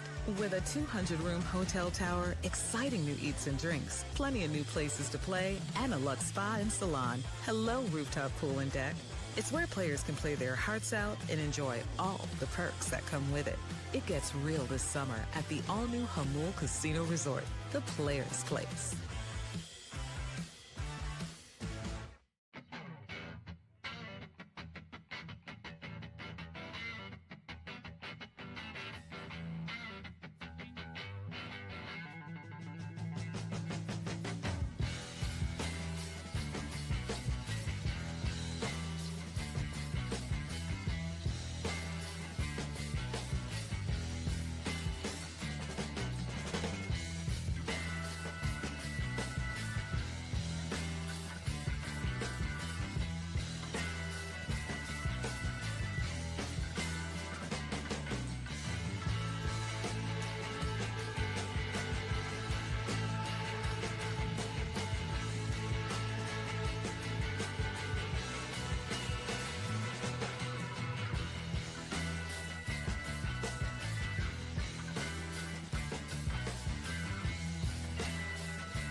Dodgers were off yesterday, so Padres dropped a half game in the NL West standings, now a game and a half out of first place. They got the Sacramento Athletics at Dodger Stadium for 3 starting tonight. Elsewhere in the NL West yesterday, their gauntlet of a schedule continues. Athletics actually have been one of the best road teams in baseball this year. They've stunk at home in Sacramento. Well, is it? I mean, they're playing in a terrible minor league they get to hit there too. They do. You know, that's the thing. It's like I think it mitigates some of the usual home field advantage, like having your plushy, cool clubhouse. They have like some sort of barn in the outfield. It's not really the advantage that most teams have at home, and they're not getting to take advantage of it. But here come the Diamondbacks. Never thought they weren't going to. Corbin Carroll is having a really good season. MVP candidate, hit 2 solo home runs off Justin Verlander last night, 12th and 13th of the season, and that was the difference in a 2-1 win over the San Francisco Giants. Merrill Kelly scattered 8 hits over 7 innings, struck out 8 to get out of a couple of those jams as the D-backs took the opener of their series in the NL West. First time those two teams have met this season. Padres, of course, still have not faced Diamondbacks or the Dodgers yet this year in divisional play. Mentioned the Rangers beating the Rockies 2-1. Wyatt Langford's 2-run home run, both of the runs for the Texas Rangers in that one. Hottest team in baseball, though, Woods, that would be the St. Louis Cardinals. Just like we all drew it up. Who won their 9th in a row yesterday. This was a real matchup. They beat the Phillies 3-2. The Cardinals what is happening? How are they doing this? The least active, most criticized team maybe in baseball in the offseason. They couldn't even unload Nolan Arenado properly. Yeah. And somehow are reaping the benefits of it this go around after a slow start. They've moved well above 500 and into absolute playoff contention, at least early in the season here. Half game out, yeah? Yeah, they're right there. I had no idea they had it in them, Ben. I really didn't. Paul Skeens is learning what life on a last-place team really feels like this year. Once again, the Pirates could not come through for him. No decision, 6 innings, 1 earned run, 6 strikeouts, but the Mets came back, winning it on a walk-off Pete Alonso sacrifice fly in the 9th inning. Another guy who's had an MVP-type start to the season. Francisco Lindor is also having a really good start, and the Mets beat the Pirates 4-3. The Cubs continue to roll. They beat the Marlins 5-2. Home runs from Dansby Swanson, his 9th, and Seiya Suzuki, his 10th. Dansby Swanson has 9 I know. home runs? I was surprised too. God. I was like, it said Swanson 9. And I go, do they have a different Swanson who's better than Dansby that hit his 9th home run? No, that's Dansby, who hit his 9th of the year. The Braves beat the Nationals 4-3 on a walk-off. Alex Verdugo RBI single, and that came after Washington had scored 2 in the top of the 9th. So that's a walk-off. Padres have no LFGSD moments. They have no walk-off wins. They have nothing like that so far this season. They have no extra inning wins. They've won some close games. They've held on for some one-run wins. But for the most part, they have done nothing dramatically spectacular this year. No. Their entire first homestand, they won every game that ever been played the bottom of the 9th. No grand slams yet. No grand slams. There's been a dearth of those moments. Gave up a grand slam last night. Yeah. Somebody, a Dodger fan, made it a point to come to my thread and say, "Slam Diego indeed." And I said, you can view that 2 ways. You can say they still are 10 games above 500 without having any of those really cool moments, and they will come eventually because, every team gets them over the course of the season. Or you can say, how come the Padres aren't doing anything fun and dramatic like they are? They're winning. Teams? They're winning. But they're winning. They've dropped 2 straight. Got to get back on track tonight with Dylan Thieth on the bump. And a couple of American League results. Someone cooled down Trent Grisham, hit 2 more home runs. He has as many home runs as Shohei Ohtani. 12. He'll probably keep that up all year. Who wins that home run race? So I'm rooting for Trent Grisham. You bring up Shohei Ohtani. I think the NL MVP race is a different animal than we thought it was going to be. Shohei is still a really good hitter. Yeah. But there were reports that he's not going to pitch for maybe months still for the LA Dodgers. Said maybe after the break. And if he's just a DH, last year he won the MVP as just a DH, but he was so dominant. He's really good this year, but he's not ridiculously dominant. Trent Grisham has as many home runs as he does. Corbin Carroll has more home runs than he does. Shohei is not standing out from the crowd like he did last year, which really makes the NL MVP race a much different animal. Now, if Shohei comes back and pitches, 100 innings with a 2 ERA and hits 40 bombs, okay, well, it's going to be hard to take away the MVP award. But until he does, of course, he's just a good DH right now. Yeah, a really good DH. But that's all he is at the moment. What else? Royals beat the Astros 7-5. Michael Wacha actually still has an ERA below 3. He's gone on and continued to produce after his season with the Padres. Tigers got a home run and 3 RBI from Gleyber Torres in a 14-2 win over the Red Sox. I was watching that game. It was the only game available on television. I'll watch a little baseball while we wait for the Padres, make dinner. And it was like 11-0 before you look up. Tanner Houck has given up 11 runs or more twice this season in an outing. Now that's leaving your pitcher in too long. Yes, in my opinion. But sometimes when the game's out of reach, we're gonna let you get your pitches in, Tanner, because we're gonna punt this game and we need you to eat up as many innings as we can. Paulie is gonna finish things up with the Reindl Report. One of San Diego's adopted superstars has some big news for everybody this morning, and we will get to that coming up in our final segment next with Ben and Woods on San Diego's #1 sports station, 97.3 The Fan. First, though, I want to talk about Prize Picks. What is Prize Picks? Well, it's the best place to turn your sports knowledge into cash. Millions of members have already done it. They've made daily fantasy sports accessible to all at Prize Picks. All you do, pick more or less on between 2 and 6 player stat projections.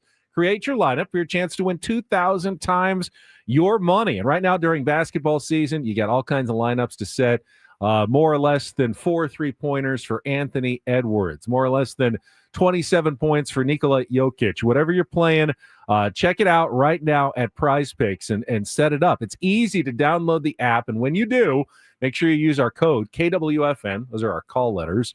You get $50 instantly when you play your first $5 lineup. That's $50 instantly when you play your first $5 lineup.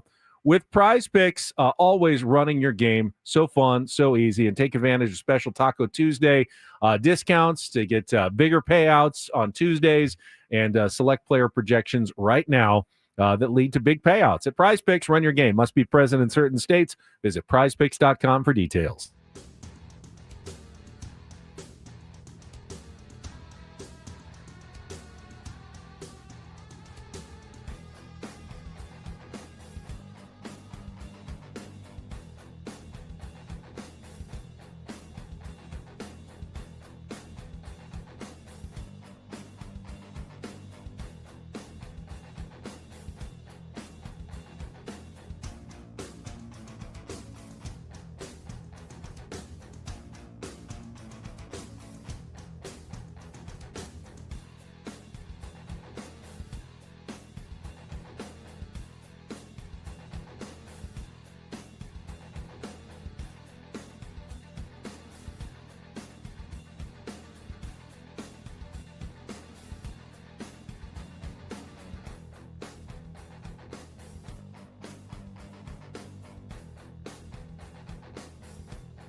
Hey players, things are about to get real here in San Diego.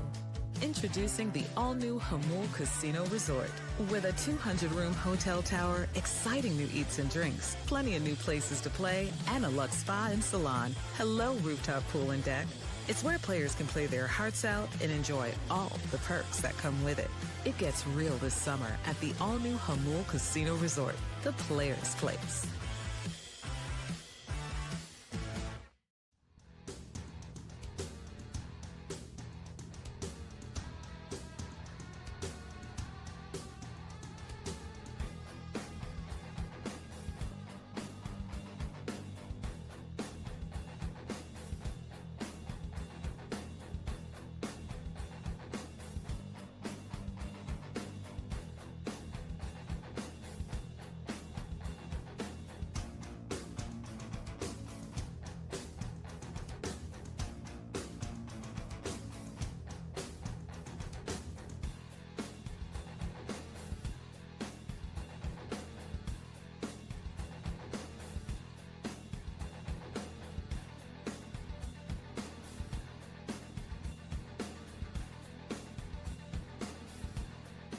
The Managers Report with Mike Schilt this Friday at 9 a.m. Managers Report is refreshed by Eco Water SoCal. Try alkaline water for just $9.95 a month. Eco Water SoCal, keeping it soft since 1925. I can't wait. I have not talked to Schilt in forever because I was out. Oh, that's right. Yeah, he was off last week, and so we're back this week. It's been forever. Now, there's only 2 more games between now and Friday morning. Tonight. Better win them both. And tomorrow night. All-night games this week against the Angels, which we mentioned yesterday. Competition between San Diego FC tomorrow night, 6:30 kickoff at Snap. Yeah. And the Padres, 6:40 first pitch on reversible bucket hat night against the Angels. Do we have watching one on my phone? Do we have 70,000 sports fans who can all go to a Wednesday night game at the same time in the city of San Diego? We're going to find out. I think you'll be surprised. I really do. I think I think both places are going to be packed and rocking. And I would like to get these next 2 wins to go into a Friday interview with Schilt in a positive manner, even though there's still some things that you want to ask him about. I think there's some good synergy though right now between SDFC and the Padres, and we know Manny, of course, is part owner of the team, and he's been repping SDFC strongly. Took the boys out for a flight during spring training to go to a game, which was really cool. It works the other way as well. I was down at their training center yesterday, and I got to meet Anders Dreyer. Did you? One of the star players. Talked to him for a little while. Seems like a real cool guy. And I was told he's actually gone and taken his family to a bunch of Padres games. Nice. And, reciprocating, like Manny supporting them.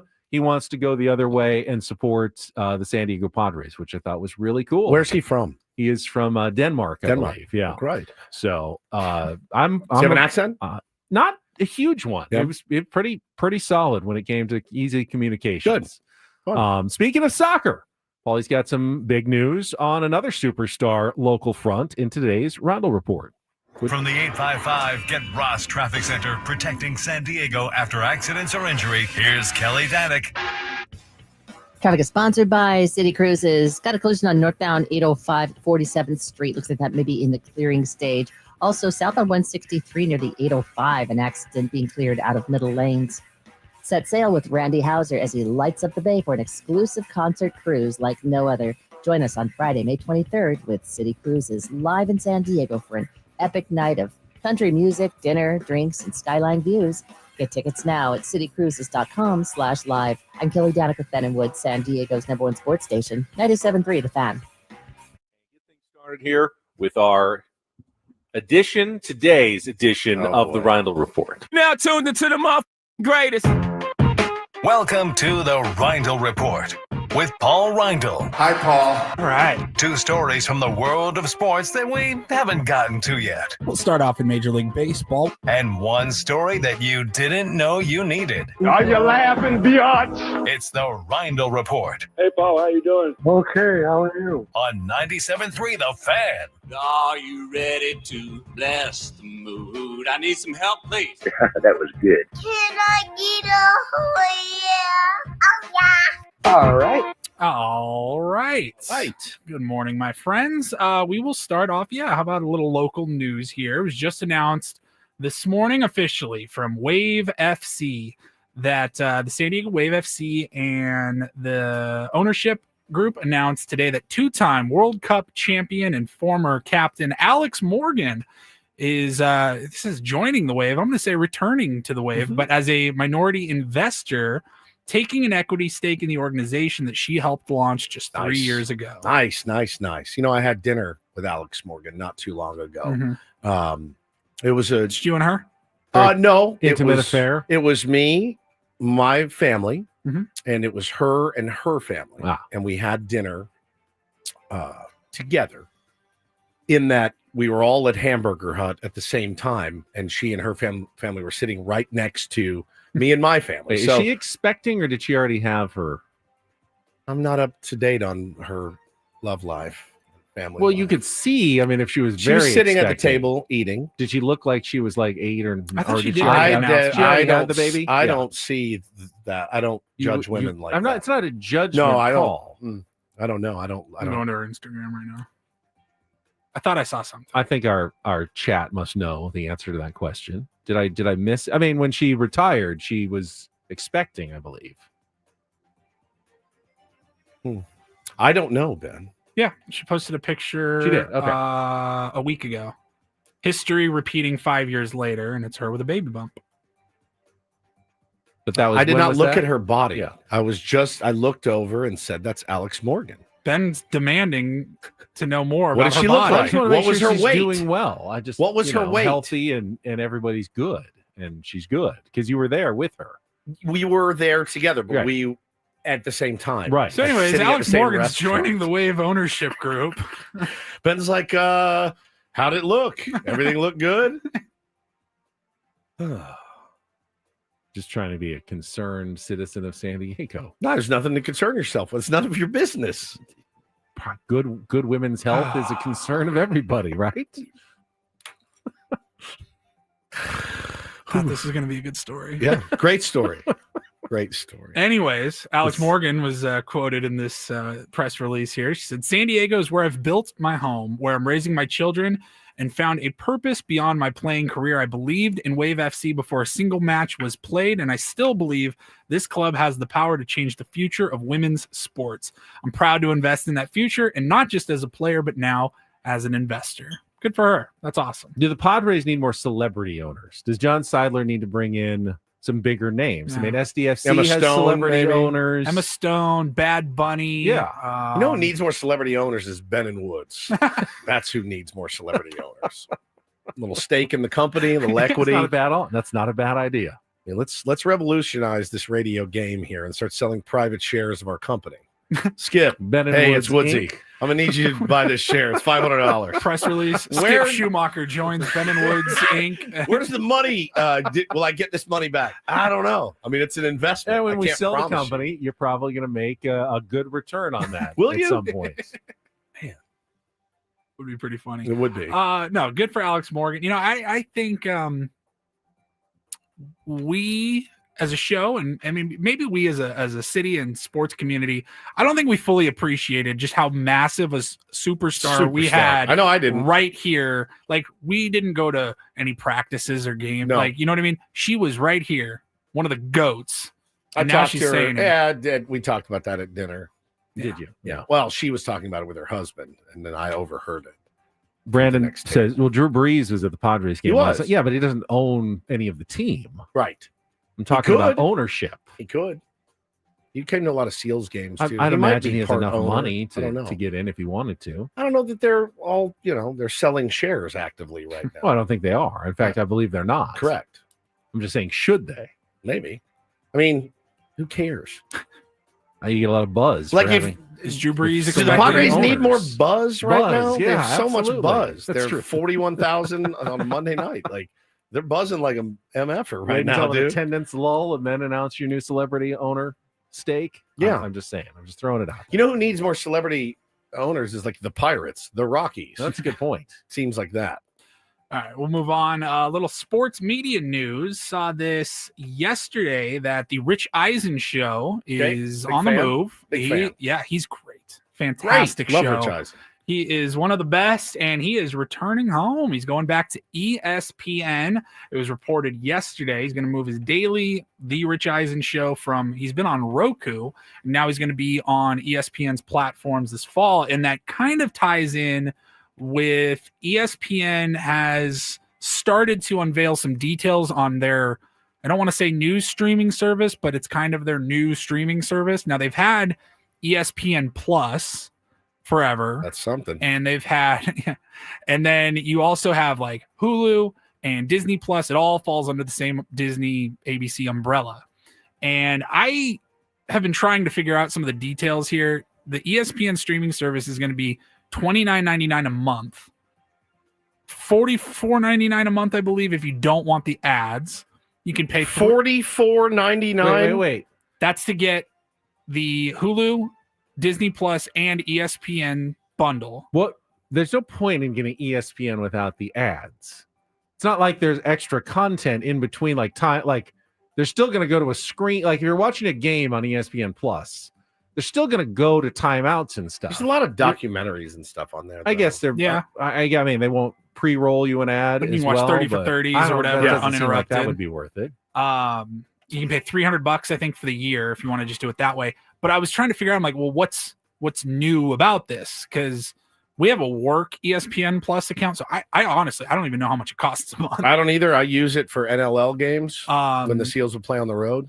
If push came to shove and I had to pay for something, I do think the Hulu, Disney Plus, ESPN bundle is a solid one. Especially if you have kids. Oh, yeah. It's massive. 100%. Sandlot every day in my house. Like I get Hulu through Spotify, and I don't even use Spotify anymore. I switched over to Apple Music. Yeah. But I keep it because Spotify and Hulu is still cheaper than just Hulu. Yeah, makes sense. Now. So I still have a Spotify account. And you don't even take advantage of all the Marvel and Star Wars movies that are all on Disney Plus and all those shows. But it's basically, it's going to be their direct-to-consumer platform where I believe if you're a cord cutter, you can, like right now you go to ESPN Plus to get like NLL games or something like that. Now you would get, pardon the interruption, if it's 2:00 or whatever, like you get their whole networking and all of their other, ESPN2, the SEC network and all that. I like Rich Eisen. I'm happy that he's happy. Yeah. So he's a sharp guy. Sharp as a tack. Now, is he still going to be doing some NFL Network stuff as well, though? I thought I saw that he's still hosting NFL Live or something for them. I don't know if he's going to stick with that. I don't know if that's competing. It is, but companies. there's so much crossover now. Yeah, there's so much crossover. Yeah, 100%. Yeah, it's weird. And then finally saw a story here that everyone's favorite band, Creed, is back in the news today. They have their own car.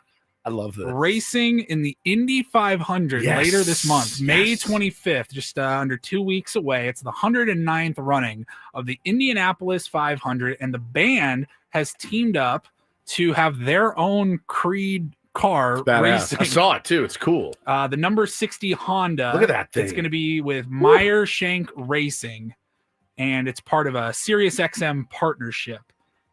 And it looks kind of like a badass car. It looks incredible, like orange Creed and right black. across the door there. Yes, I love it.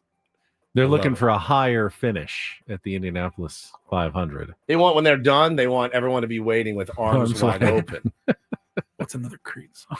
That's the only two I can't think of any other ones either. They're crushing right now, by the way. Creed. They're like selling out arenas and stuff again. Everything comes back. It always comes back. Hair metal has had a resurgence. 90s butt rock is making a resurgence.